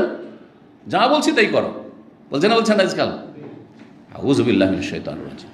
জিবরাইল আলাইহিস সালাম আমাদেরকে উত্তম চরিত্র শিখিয়েছেন। কত বিনয়ী, কত নমনীয় একজন সাধারণ ফেরেশতা, গেটম্যান আকাশের। জিজ্ঞেস করছে মান হাজা, কে? তখন কি বলছেন? জিবরাইল, মানে আনা জিবরাইল, আমি হচ্ছে জিবরাইল। তাহলে এখান থেকে আমরা কি আদব শিখলাম? আপনার স্ত্রী, আপনি গেটে গেছেন, যদি বলে কে, বলছে আমি খোলো, আপনার সবাই এরকমটাই করবেন, তাই না? আরে আমি খোলো। আপনার আওয়াজ তো শয়তান নকল করতে পারে। এটা খারাপ চরিত্রের লোক, অসৎ নিয়ত নিয়ে আপনার বাড়িতে ঢুকছে চুরি ডাকাতির জন্য অথবা ধর্ষণের জন্য, হতে পারে না? আর শয়তান সেখানে সহযোগিতা করছে, শয়তান আওয়াজটা মিলিয়ে দিল সেম আপনার আওয়াজ করে, আমি খোলো, আদিল ফট করে খুলে, দুর্ঘটনা করতে পারেন না? তো আপনার বেকুফি না এটা যে আপনি রাগ করবেন? আরে আমাকে জিজ্ঞাসা করছো। যদি স্ত্রী বলে আরে তুমি আমি কেন করছো, বলো যে আমি অমুক বলছি, অমুকের আব্বা বলছি, আস্তাগফিরুল্লাহ। তাহলে আমাদেরকে শিখতে হবে, বাড়িতে ঢুকলে বাসায় গেলে কি বলবেন? আমি আব্দুল্লাহ বলছি, হ্যাঁ আমি আব্দুল্লাহর বাপ বলছি, এবার বলেন অমুক বলছি, কিন্তু কথা আমি বলছি, তুমি বুঝতে পারো না আওয়াজে? না না না, খবরদার না, এরকম করবেন না। জিবরাইল আলাইহিস সালাম বলছেন আমি জিবরাইল, কাল হাল মাক আহাদ, আপনার সাথে কেউ আছে নাকি? আরো তদন্ত করছেন। আরে তোমার জিজ্ঞাসা করার কি অধিকার আছে? আমি বলছি বলো, আমি তো নেতা এখানকার, ঠিক না কথা বলছেন? নেতাদেরকে শিক্ষা নেওয়া উচিত এই মেরাজের হাদিস থেকে, অনেক শিক্ষণীয় দিক রয়েছে। তো আপনার সাথে কে? তো বলছেন জিবরাইল আলাইহিস সালাম, হ্যাঁ কি বললেন যে আপনার সাথে কেউ আছে? কারণ নাম, হ্যাঁ আমার সাথে আছে, মাই মুহাম্মাদুন সাল্লাল্লাহু আলাইহি ওয়াসাল্লাম, আমার সাথে মুহাম্মদ সাল্লাল্লাহু আলাইহি ওয়াসাল্লাম আছেন। ফাকালা আউরসালা ইলাইহি, এই আউরসালা ইলাইহির ব্যাখ্যা কি? দুটো ব্যাখ্যা করা হয়েছে। তাকে কি রাসূল অলরেডি করা হয়েছে? উরসালা ইলাইহি মানে তার কাছে কি আসমানি পয়গাম পাঠানো হয়েছে, তার মানে তিনি কি অলরেডি রাসূল হয়ে গেছেন? নবুয়ত প্রাপ্তির কয় বছর পরে হয়েছিল, মেরাজ হয়েছিল? দেখি সিরাতুন নবী সম্পর্কে কতটা নলেজ আপনাদের আছে। নবুয়ত পেলেন 40 বছর বয়সে, আর মেরাজ হয়েছে বেশ কিছু ইখতিলাফ রয়েছে, কিন্তু সবচেয়ে যেটা শক্তিশালী মত সেটি হচ্ছে 10 বছর পরে। হ্যাঁ 10 বছর পরে, ঠিক আছে, 50 বছর বয়সে রাসূলুল্লাহ সাল্লাল্লাহু আলাইহি ওয়াসাল্লামের। তাহলে জিজ্ঞাসা করেছেন এমন একটা বিষয় যে প্রথম আকাশের ফেরেশতা এটা জানেন না হয়তো, যে জিবরাইল আলাইহিস সালাম ওহী নিয়ে 10 বছর ধরে যাচ্ছেন রাসূলের কাছে, অলরেডি 10 বছর আগেই রসুল হয়ে গেছেন। এই ব্যাখ্যা যদি ধরা হয়, এখান থেকে বোঝা যায় যে ফেরেশতারাও আলেমুল গায়েব নন, জিনেরাও আলেমুল গায়েব, গায়েব জানে না। কোন নবী রসুল আলেমুল গায়েব হাজির নাজির নন, যতটা আল্লাহ জানিয়ে দেন ততটা জানতে পারে। ফেরেশতাদেরকে, মালাইকাদেরকে যতটা আল্লাহ জানে ততটা জানেন, কিন্তু মুহাম্মদ সাল্লাল্লাহু আলাইহি ওয়াসাল্লাম রসুল হবে এই কথা জানা আছে তার, শেষ রসুল তিনি। ফেরেশতা জানছেন, ইমানের বিষয়গুলি জানছেন, কিন্তু তিনি কি অলরেডি রাসূল হয়ে গেছেন? আউরসালা ইলাইহি, তার কাছে পয়গাম অলরেডি পৌঁছে গেছে রিসালাতের? আলেমুল গায়েব নন। তাহলে বেরেলভি আকীদার লোকেরা যে নবী আলেমুল গায়েব, নবী হাজির নাজির, এগুলো শিরকি আকীদা। আল্লাহ ছাড়া কেউ আলেমুল গায়েব নন। জিবরাইল আলাইহিস সালাম আলেমুল গায়েব? তাই যদি হয় তো জিবরাইল আলাইহিস সালাম জিজ্ঞাসা করছেন নবী সাল্লাল্লাহু আলাইহি ওয়াসাল্লামকে যে কিয়ামত কখন হবে বলুন তো। ওই যে জিবরাইলের হাদিস সহিহ মুসলিম জিজ্ঞেস করেছিলেন না কিয়ামত কখন হবে, তার নবী সাল্লাল্লাহু আলাইহি ওয়াসাল্লাম কি বলেছিলেন? মাল মাসউলু আনহা বিআলামিনাস সাইল, যে জিজ্ঞাসিত হয়েছে জিজ্ঞাসাকারীর চাইতে বেশি জানে না। মানে তুমিও যতটা জানো অতটা আমিও জানি। তুমিও যেমন জানো না যে কোন হাজার সালে মেহেদী আসবে আর কোন হাজার সালে কিয়ামত হবে, তো আমিও জানি না। আর আপনাদের দেশে কিছু বক্তা 2019-এ মেহেদী চলে আসবে, গেল 2000 ফসকে গেল, 2019-এ আসলো না তো 2020-এ তখন বলেই দিল, খবর দিয়ে দিল যে আরবের কোন জেলে বন্দী আছে, তারও হদিস পর 2021 পার হয়ে 22 হতে যাচ্ছে। বুঝতে পারছেন কত ধোঁকাবাজ এরা, কত ধর্ম ব্যবসায়ী, কত ভণ্ড এরা।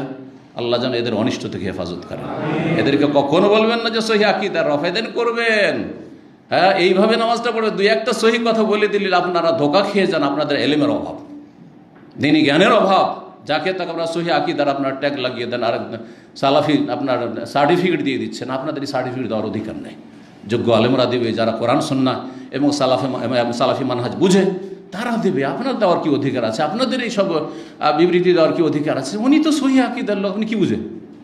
কয়টা বুঝেন আপনি? শুধু রফেদেন করলে সহিহ আকীদার হয়ে যায়, আমিন জোরে বললি সহিহ আকীদার হয়ে যায়। হ্যাঁ দু চারটা ভালো ভালো কথা বলে দিলে, কোরআন হাদিসের কথা বলে দিলে সহিহ আকীদার হয়ে যায়। ইবলিস ভালো ভালো কথা বলেছিল। আয়াতুল কুরসির ফজিলত কে বলেছিল? ইবলিস শয়তান তো বলেছিল। কথা বুঝতে পারছেন? সৌদি আরবের বিরুদ্ধে বিদ্বেষ, হ্যাঁ, আর মানুষের মাঝে ঘৃণা ছড়ানো, আরে জেলে বন্দি আছে ইমাম মেহেদী আর খুব তাড়াতাড়ি বেরিয়ে আসবে। তার মানে জেল থেকে আমাদেরকে উদ্ধার করার জন্য এখন উঠে পড়ে লাগতে হবে। কি শিখাচ্ছে এগুলো? কি শিখাচ্ছে? বিপ্লব ঘটানো শিখাচ্ছে, অশান্তি বিশৃঙ্খলা সৃষ্টি করা শিখাচ্ছে। জি, আল্লাহ যেন বোঝার তৌফিক দান করেন। তো আল্লাহ ছাড়া কেউ আলেমুল গায়ব নন। সে জিবরাইল হোক, আর আসমানের সেই কি হোক, দ্বাররক্ষী হোক, অথবা কোনো জিন হোক, অথবা সবচেয়ে শ্রেষ্ঠ রসুল মুহাম্মদ সাল্লাল্লাহু আলাইহি ওয়াসাল্লাম হন না কেন, জি, গায়েব জানতেন না। ওয়ালা আলামুল গায়বা, আমি গায়েব জানি না, কোরআনে কারিমে আল্লাহ স্পষ্ট তাকে দিয়ে বলিয়ে দিয়েছেন। জি, তো আউরসাল ইলাইহির একটি অর্থই, আর একটি অর্থ সেটাই হতে পারে, আর দুটোই হতে পারে, আল্লাহু আলাম। কি উদ্দেশ্যে জিজ্ঞেস করেছেন? আউরসাল ইলাইহি, তাকে কি ডেকে পাঠানো হয়েছে? আরসালা ইউরসালু মানে পাঠানো, কিন্তু এই জন্য যাকে পাঠানো হয় তাকে রসুল বলা হয়। রসুলকে রসুল কেন বলা হয়? তাকে আল্লাহর পক্ষ থেকে ওহী দিয়ে ইসলাম প্রচারের জন্য পাঠানো হয়েছে, সেই জন্য রসুলকে রাসূল বলা হয়। দূতকে, এক দেশের দূত আর এক দেশে যে পাঠানো হয়েছে রাষ্ট্রদূত, তাকে সফিরও বলা হয় আজকালকার ভাষায়, কিন্তু সে হচ্ছে আসলে রসুল। সে হচ্ছে রসুল। এক দেশ থেকে আরেক দেশে চিঠি নিয়ে যাচ্ছে, যে কোনো চিঠি, চুক্তির চিঠি, চুক্তি ভঙ্গের চিঠি, হ্যাঁ, সম্পর্ক স্থাপনের চিঠি, সম্পর্ক ছিন্ন করা চিঠি, ডিপ্লোম্যাটিক যে চিঠি রয়েছে। তো যেই ব্যক্তি চিঠি বহন করে তাকে কি বলা হয়? রসুল বলা হয়। আর চিঠিকে কি বলা হয়? রেসালা বলা হয়। সেই জন্য আরবিতে আজকাল আপনাদের যে মেসেজ আসছে, মেসেজকে আরবিতে কি বলা হচ্ছে? রেসালা বলা হচ্ছে। এবার বুঝতে পেরেছেন? তো আউরসালা ইলাইহি, তাকে কি ডেকে পাঠানো হয়েছে যে তাকে আকাশে নিয়ে আসা হোক? জিজ্ঞেস করছেন। যদি আল্লাহর পক্ষ থেকে আপনাকে পাঠানো হয় যে তাকে নিয়ে আসেন, তাহলে তো আমি খুলে দেবো। আর আল্লাহর পক্ষ থেকে যদি না পাঠানো হয় আর আপনি নিজে থেকে নিয়ে আসেন, তাহলে তো আমার খোলার অনুমতি নাই, কারণ আমি আকাশের দ্বাররক্ষী। জি, আমার দায়িত্ব এটা। কালার না বোঝে, হ্যাঁ, তাকে ডেকে পাঠানো হয়েছে অথবা তাকে রসুল বানিয়ে দেওয়া হয়েছে। ফালাম্মা ফাতাহা, যখন খুলে দিলেন, আলাউনাস সামা আদ-দুনিয়া, তখন প্রথম আকাশে আমরা উঠলাম। ফাইজা রাজুলুন কায়দুন, দেখছি যে একজন ব্যক্তি, জনৈক ব্যক্তি বসে আছেন, আলা ইয়ামিনি আসওয়াদাতুন, তার ডান দিকে অসংখ্য লোক, ওয়ালা ইয়াসারি আসওয়াদা, এবং বাম দিকে অসংখ্য লোক আকাশে। আসওয়াদা সওয়াদের বহুবচন, সওয়াদ কোনো ব্যক্তিকে বলা হয়, আসওয়াদা অনেক ব্যক্তি মানে অসংখ্য মানুষ। ডান দিকে অসংখ্য মানুষ, বাম দিকে অসংখ্য মানুষ। ইযা নাজারা কিবালা ইয়ামিনিহি যাহিকা, যখন ডান দিকে তাকাচ্ছেন উনি, তখন হেসে দিচ্ছেন। ডান দিকে দেখলে হাসি চলে আসছেন, হাসছেন, খুশি হচ্ছেন।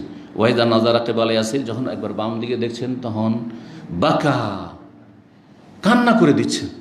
বাম দিকে দেখলে কান্না করছেন। তো আশ্চর্য ঘটনা যে কি একই লোক, এদিকে তাকাইলে হাসছে, এদিকে তাকালে কাঁদছে। এই দৃশ্য দেখলেন।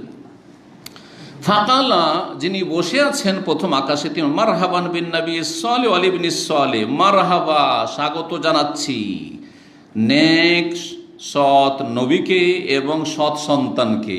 কারণ আদম আলাইহিস সালাম সকলেরই পিতা, সুতরাং মুহাম্মদ রাসূলুল্লাহ সাল্লাল্লাহু আলাইহি ওয়াসাল্লামেরও পিতা। এই জন্য ইবিন বলে, সন্তান বলে, আর নবী বলে সম্বোধন করেছে। মারহাবান বিন নবী সালেহ ওয়াল ইবনি সালেহ। বাকি অন্য অন্য নবীরা, ইব্রাহিম আলাইহিস সালাম, ইব্রাহিম আলাইহিস সালামও ইবন বলে, সন্তান বলে সম্বোধন করেছেন, কারণ ইব্রাহিম আলাইহিস সালামের বংশোদ্ভূত হচ্ছেন রাসূলুল্লাহ সাল্লাল্লাহু আলাইহি ওয়াসাল্লাম, ইসমাঈল আলাইহিস সালামের বংশের, সেই জন্য। আর বাকি অন্য নবীরা কি বলে সম্বোধন করেছিলেন? মারহাবান বিন নবী সালেহ ওয়াল আখি সালেহ, মারহাবা বলছি, স্বাগত জানাচ্ছি নেক নবীকে, সৎ নবীকে এবং নেক ভাইকে, নেক ভ্রাতাকে। কুলতুল জিবরিল, তখন আমি বললাম, কে বলছেন? রাসূলুল্লাহ সাল্লাল্লাহু আলাইহি ওয়াসাল্লাম। আমি জিবরাইল আলাইহিস সালামকে বললাম, মান হাযা, ইনি কে? এখানে বসে আছেন আর হাসছেন আবার কাঁদছেন। হাযা আদম, ইনি হচ্ছেন আদম আলাইহিস সালাম। ওয়া হাযিহিল আসওয়াদাতু আন ইয়ামিনিহি ওয়া শিমালিহি নাসামু বানিহি, এই যে লোকারণ্য দেখছেন, লোকজন দেখছেন ডান দিকে আর বাম দিকে, এগুলি হচ্ছে তার সন্তানদের আত্মা, তার সন্তানদের আত্মা। জি, নাসাম বা নাসমাতুন মানে হচ্ছে আত্মা। আহলুল ইয়ামিন মিনহুম আহলুল জান্নাহ, যারা ডান দিকে অবস্থান করছে অসংখ্য মানুষ, তারা হচ্ছে জান্নাতি। ওয়াল আসওয়াদাতুল্লাতি আন শিমালিহি, আর ইব্রাহিম কি বলছেন, আদম আলাইহিস সালামের বাম দিকে যারা অবস্থান করছেন তারা হচ্ছে আহলুন নার, জাহান্নামী। তো জান্নাতীদেরকে দেখলে আমার সন্তান এরা জান্নাতি, খুশি হয়ে যাচ্ছেন, হাসছেন। যখন বাম দিকে নজর দিচ্ছে, ওফ এত অসংখ্য আমার সন্তান, এরা সব জাহান্নামে জ্বলবে, আগুনে জ্বলবে, তখন কেঁদে দিচ্ছেন তিনি। ফায়জা নাজার আইয়ামিনী দাহিকা, যখন ডান দিকে দেখছেন তখন হাসছেন। ওয়াইজা নাজারাতে ওয়ালা শেমালি, বাম দিকে যখন তাকাচ্ছেন তখন বাঁকা কেঁদে দিচ্ছেন। হাত্তা আরাজাবি ইলা সামাই সানিয়া, তারপরে দ্বিতীয় আকাশে নিয়ে গেলেন। ফাকাল আলী খাজেনেহা, দ্বাররক্ষীকে বললেন ইফতা খোলো। কাল আল্লাহু খাজেন ইসলাম কাল আল আউ্য়াল, তখন সেই দ্বিতীয় আকাশের যে দ্বাররক্ষী তিনি সেই রকমই বললেন যেমন প্রথম আকাশের দ্বাররক্ষী বলেছিলেন। মানে জিজ্ঞাসা, কে আপনি? জিবরাইল, আপনার সাথে কেউ আছে নাকি? হ্যাঁ, কে আছে? মুহাম্মদ সাল্লাল্লাহু আলাইহি সাল্লাম, তাকে কি আনতে বলা হয়েছে বা তিনি কি রসুল হয়ে গেছেন অলরেডি? এই জিজ্ঞাসা এতগুলো সংক্ষেপ করে দেওয়া হলো। ফাফাতাহা, তারপরে দ্বিতীয় আকাশ খুলে দেওয়া হলো। কালা আনাস, আনাল বলছেন ফাযাকারা, বর্ণনাকারী উল্লেখ করেছেন আন্নাহু ওয়াজাদা। আনাস কার থেকে বর্ণনা করেছেন হাদিসটা এখানে দেখুন প্রথমখানে। আনাস, হ্যাঁ মনে আছে, আবুজার সাহাবী থেকে, আবুজার সাহাবী থেকে বর্ণনা করেছেন। তো বলছেন যে ফাযাকারা, উল্লেখ করেছেন, আনাস বলছেন মানে উল্লেখ করেছেন তার ওস্তাদ কে? আবুজার রাদিয়াল্লাহু তাআলা আনহু। বলছেন তিনি উল্লেখ করেছেন আন্না ওয়াজাদা ফিস সামাওয়াতে, আকাশগুলিতে পেয়েছিলেন আদম আলাইহিস সালামকে, ইদ্রিসকে, মূসাকে, ঈসাকে, ইব্রাহিমকে সালাওয়াতুল্লাহ আলাইহিম ওয়াসসালামু আলাইহিম। জি, সালাওয়াতুল্লাহ ওয়াসসালামু আলাইহিম। জি, আল্লাহর সালাত এবং সালাম তাদের উপর বর্ষিত হোক। এদেরকে পেয়েছিলেন, এখানেও সংক্ষেপ করে দেওয়া হয়েছে, কিন্তু আর কোন আকাশে কোন নবীকে পেয়েছিলেন এ কথা বলা হলো না। কিন্তু আমরা সিরাতুন নবীতে আলোচনা করেছি ধারাবাহিক, প্রত্যেক আকাশে কোন কোন নবীকে পেয়েছিলেন সেই বিষয়গুলি সংক্ষেপে বলে দিই। প্রথম আকাশে পেয়েছিলেন কাকে? আদম আলাইহিস সালামকে। দ্বিতীয় আকাশে পেয়েছিলেন দুইজন নবীকে, কে বলতে পারে? না, ইয়াহিয়া এবং ঈসা আলাইহিস সালাম, ইয়াহিয়া এবং ঈসা আলাইহিস সালাম। তৃতীয় আকাশে পেয়েছিলেন ইউসুফ আলাইহিস সালামকে। চতুর্থ আকাশে পেয়েছিলেন ইদ্রিস আলাইহিস সালামকে। জি, ওয়া রাফা'নাহু মাকানান আলিয়্যা, আল্লাহ রাব্বুল উচ্চ স্থানে চতুর্থ আকাশে ইদ্রিস আলাইহিস সালাম। পঞ্চম আকাশে পেয়েছিলেন হারুন আলাইহিস সালামকে, মূসা আলাইহিস সালামের ভাই। ষষ্ঠ আকাশে পেয়েছিলেন মূসা আলাইহিস সালামকে। সপ্তম আকাশে পেয়েছিলেন ইব্রাহিম আলাইহিস সালামকে। সাত আকাশের উপর ইব্রাহিম আলাইহিস সালাম। এইভাবে ধারাবাহিকভাবে অন্যান্য বেশ কিছু রিওয়ায়াতে এইভাবে বর্ণনা করা হয়েছে, এখানে সংক্ষেপ করে দেওয়া হয়েছে। বলছেন যে উল্লেখ করেছেন নবীদের নাম, ওয়ালাম ইউসুফেত কাইফা মানাজিলুহুম, কিন্তু তিনি বিষয়টি সুস্পষ্ট করেননি যে তাদের অবস্থান কার কোথায় ছিল, কোন আকাশে কোন নবী ছিলেন। গায়রা আন্নাহু যাকারা, তাহলে আবুজার রাদিয়াল্লাহু তাআলা আনহু থেকে যখন আনাস বর্ণনা করেছেন তখন ক্লিয়ার করেনি, কিন্তু অন্যান্য বর্ণনাকারী যারা তারা সবগুলি তরতিবের সাথে সিরিয়ালি নামগুলি বর্ণনা করেছেন। গায়রা আন্নাহু যাকারা, তবে তিনি উল্লেখ করেছেন আন্নাহু ওয়াজাদা আদম ফিস সামাইদ দুনিয়া, আদম আলাইহিস সালামকে প্রথম আকাশে পেয়েছিলেন, আর ইব্রাহিম আলাইহিস সালামকে ফিস সামাই সাদেসা, ষষ্ঠ আকাশে। এটাও তথ্যগত ভুল এই অংশটুকু। ইব্রাহিম আলাইহিস সালাম কোথায় পেয়েছিলেন? সপ্তম আকাশে। সপ্তম আকাশ, ষষ্ঠ আকাশে না, ষষ্ঠ আকাশ পেয়েছিলেন কাকে? মূসা আলাইহিস সালামকে। কাল আনাস ফালাম্মা জিবরিল বিন নবী সাল্লাল্লাহু ইদ্রিস, যখন জিবরাইল আলাইহিস সালাম ইদ্রিস আলাইহিস সালামের ওখান দিয়ে অতিক্রম করলেন, কাল মারহাবান বিন নবী সাল্লাল্লাহু আলাইহি ওয়াসাল্লাম, মারহাবা বলছি, স্বাগত জানাচ্ছি পুণ্যবান নবীকে এবং নেক পুণ্যবান ভ্রাতাকে। ফাকুলতু, তখন আমি বললাম, মান হাজা, ইনি আবার কে? কাল হাজা ইদ্রিস, ইনি হচ্ছেন ইদ্রিস আলাইহিস সালাম। আমার তবে মুসা, মুসা আলাইহিস সালাম হয়ে অতিক্রম করলাম। কাল মারহাবান বিন নবী সাল্লাল্লাহু আলাইহি ওয়াসাল্লাম, মুসা আলাইহিস সালাম কি ভাই বললেন? মুসা আলাইহিস সালাম, কারণ নবীরা হচ্ছে ভাই, নবীরা হচ্ছে ভাইয়ের মতো। জি, একমাত্র ইব্রাহিম আলাইহিস সালাম আর আদম আলাইহিস সালাম ছাড়া। ফাকুলতু মান হাজা, আমি বললাম যে কে? কালা হাজা ইদ্রিস, ইদ্রিস হয়ে গেছে, মুসা আলাইহিস সালাম হয়ে গেল। সুম্মা মারারতু বিবি ঈসা, তারপরে ঈসা আলাইহিস সালাম হয়ে অতিক্রম করলাম। এখানে আগে পরে হয়ে গেছে, ঈসা আলাইহিস সালামের সাথে আগে দেখা হয়েছে, তারপরে পরে গিয়ে দেখা হয়েছে মুসা আলাইহিস সালামের সাথে। কালা মারহাবান বিল আখিস সালেহ ওয়ান নবী সালেহ, মারহাবা বলেন। কুলতু মান হাজা, ইনি কে? হাজা ঈসা, ইনি হচ্ছেন ঈসা আলাইহিস সালাম। ইয়াহিয়ার কথা এখানে আসেনি, অথচ একই আকাশে ঈসা ইয়াহিয়া আলাইহিস সালাম দুজনের সাথে সাক্ষাৎ হয়েছিল। সুম্মা মারারতু বি ইব্রাহিম, তারপর আমি অতিক্রম করলাম ইব্রাহিম আলাইহিস সালামের কাছ হয়ে। ফাকাল বলেন মারহাবান বিন নবী সালেহ ওয়াল ইবনি সালেহ, মারহাবা বলছি, স্বাগত জানাচ্ছি পুণ্যবান নবীকে এবং পুণ্যবান সন্তানকে। কুলতু মান হাজা, আমি বললাম জিবরাইলকে, ইনি আবার কে? আখবারানি, আমাকে বললেন, জানালেন ইবনে হাজম। আখবর ইবনে হাজম বলেছেন আন্না ইবনে আব্বাস ও আবু হাব্বাল আনসারী কানা ইয়াকুলান, দুইজনে বলতেন কালান নবী সংক্ষেপ করে দিলেন। ইব্রাহিম আলাইহিস সালামের কথা বলা হলো, হাজা ইব্রাহিম আলাইহিস সালাম। জিবরাইল আলাইহিস সালাম বললেন ওখানে ইব্রাহিম আলাইহিস সালাম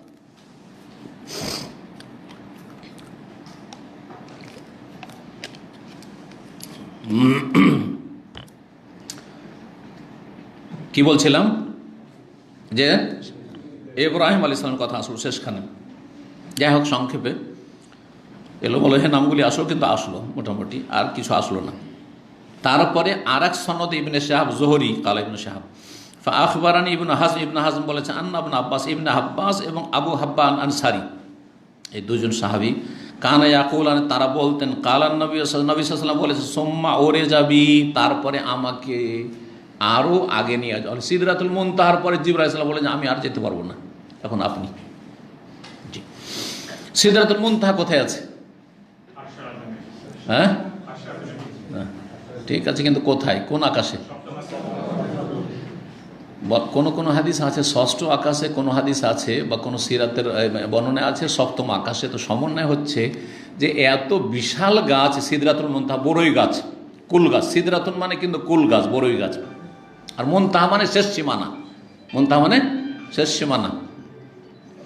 তো এই সিদরাতুল মুনতাহার শেকড় আছে ষষ্ঠ আকাশে, আর গাছের কাণ্ড আর ডালপালা আছে সপ্তম আকাশে। তো আসল গাছ আছে কোথায়?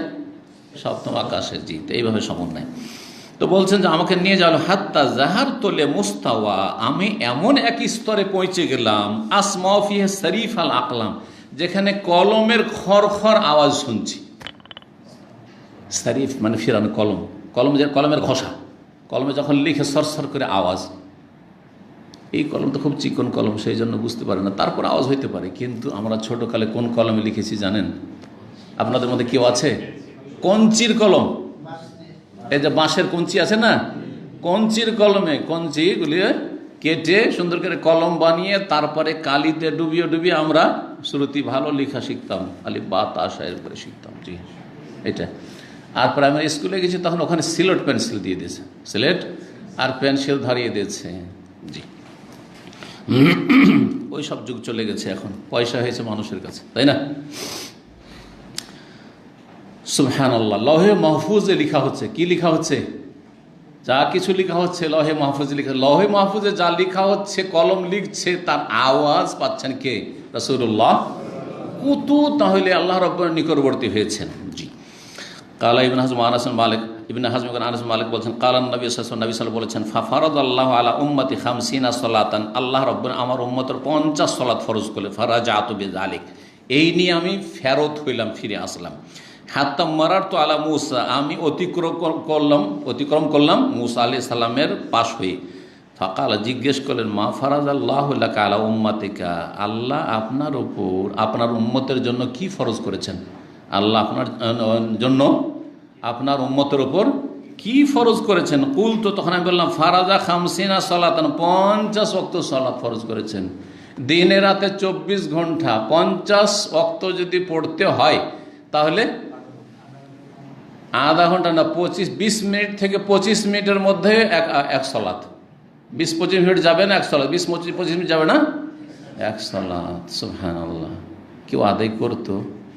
ইল্লা মান রাহিমাল্লাহ, ইল্লা মান রাহিমাল্লাহ। 5 ওয়াক্ত সালাত, 5 ওয়াক্ত, তাও শতকরা 95 থেকে 98 জন বেনামাজি। এটা পরিসংখ্যান, পৃথিবীর যে কোনো দেশ বলতে পারেন। নামাজি শেষ। নবী সাল্লাল্লাহু ভবিষ্যৎবাণী, আমার উম্মতের প্রথম যেই বিষয়টি উঠে যাবে গুরুত্বপূর্ণ, সেটা হচ্ছে সালাত। সালাত উঠে যাবে। আর সর্বশেষ যেটা উঠে যাবে সেটা হচ্ছে আল হুকম, ইসলামী আইনের বাস্তবায়ন। ইসলামী আইনের দুটোই কিন্তু ভবিষ্যৎবাণী হয়ে গেছে, কিয়ামতের লক্ষণ। নামাজ উঠে গেছে প্রথম, আর তারপরে ইসলামী শাসন ব্যবস্থা উঠে গেছে। আল্লাহ যেন আমাদের হেফাজত করেন। ফিতনার যুগে আল্লাহ যেন আমাদের হেফাজত করেন। তো 50 ওয়াক্ত সালাত ফরজ করেছেন। বললেন, কালা মুসা বলেন, ফারজে এলা রব্বিকা, রবের কাছে ফিরে যান, যান আপনার রবের কাছে ফিরে যান। ফাইন্না উম্মাতাকা লা তুতিকু যালিকা, আপনার উম্মত এত দুর্বল হবে, কমজোর, ওরা পারবে না। আরও বললেন বুঝাবার জন্য যে আমার উম্মত কত শক্তিশালী, বনি ইসরায়েলরা তাও পারেনি, যাও আল্লাহ ফরজ করেছিলেন, তো আপনার উম্মত কি করে পারবে। জি, ফারাজানি, আমাকে ফিরিয়ে দিলেন। সাতরাহা, তার কিছু অংশ, সাতর মানে অর্ধেকও হয়, আর সাতর মানে একটা অংশ, সাতর মানে একটা অংশ, এখানে একটা অংশের অর্থে এক অংশ আল্লাহ কি করে দিলেন, স্থগিত করে দিলেন, মাফ করে দিলেন। সেই অংশটা কতটা ছিল, 5 ওয়াক্ত, 9 বারে গিয়ে 5 করে ফিরে আসছেন, 5 কমিয়ে 45 নিয়ে আসলেন। এইভাবে ফারাজাত এলা মুসা আলাইহিস সালাম ফিরে আসলাম। কুল, তো আমি এসে বললাম, ওয়াদা, যখন জিজ্ঞেস করলেন মুসা আলাইহিস সালাম কি হইল, বললেন যে একটা অংশ আল্লাহ কি করেছেন, মাফ করে দিয়েছেন, কমিয়ে দিয়েছেন। কালা রাজে রব্বাকা, আপনার রবের কাছে ফিরে যান। ফাইন উম্মাতাকা লা তুতিকু, আপনার উম্মত পারবে না। ফারাজা, তো আমি ফিরে আসলাম আল্লাহর কাছে ফিরে, আল্লাহ কমিয়ে দেন, আমার উম্মত পারবে না। ফাওয়াদা সাতরা, একটা অংশ আল্লাহ মাফ করে দিলেন। ফারাজা, তো এলি, আবার ফিরে আসলাম মুসা আলাইহিস সালামের কাছে। ফাকাল ইরজি ইলা রব্বিকা, রবের কাছে ফিরে যান। ফাইন্না উম্মাতাকা লা তুতিকু যালিক, ফারাজাতু, আবার ফিরে গেলাম আল্লাহর কাছে। ফাকালা, তখন আল্লাহ বলে 5 করে কমতে যখন আর 5 বাকি আছে, তখন আল্লাহ রাব্বুল আলামিন ঘোষণা করে দিলেন, ফিরে আসছেন রাসূলুল্লাহ সাল্লাল্লাহু আলাইহি ওয়াসাল্লাম, উপর থেকে ঘোষণা আসছে কি, হুন্না খামসুন, এই হচ্ছে 5 ওয়াক্ত, খামসুন মানে 5, খামস এই হচ্ছে 5, ওয়াহুন্না খামসুনা, আর তা সওয়াবের দিক থেকে কি হচ্ছে 50। তাহলে এর অর্থ হচ্ছে হুন্না খামসুন, এই হচ্ছে 5 ওয়াক্ত, খামসুন ফিল আদা, 5 ওয়াক্ত আদায় করতে হবে, আর ওয়াহুন্না খামসুনা, আর তা সওয়াব নেকির দিক থেকে 50-এ পরিণত হবে। মানজাবিল হাসানাতে ফালাহু আশরু আমসালিহা, যে এক নেকি করবে তাকে মিনিমাম কমপক্ষে 10 গুণ দেওয়া হবে, 10 গুণ, তাহলে 5 10 এ 50। সুতরাং সুসংবাদ ওই সব ভাই বোনদের জন্য যারা 5 ওয়াক্ত সালাত আদায় করছেন, তারা কয় ওয়াক্তের নেকি পাচ্ছেন, 50 ওয়াক্তের নেকি পাচ্ছেন, মিনিমাম 50 ওয়াক্তের নেকি পাচ্ছেন। জি,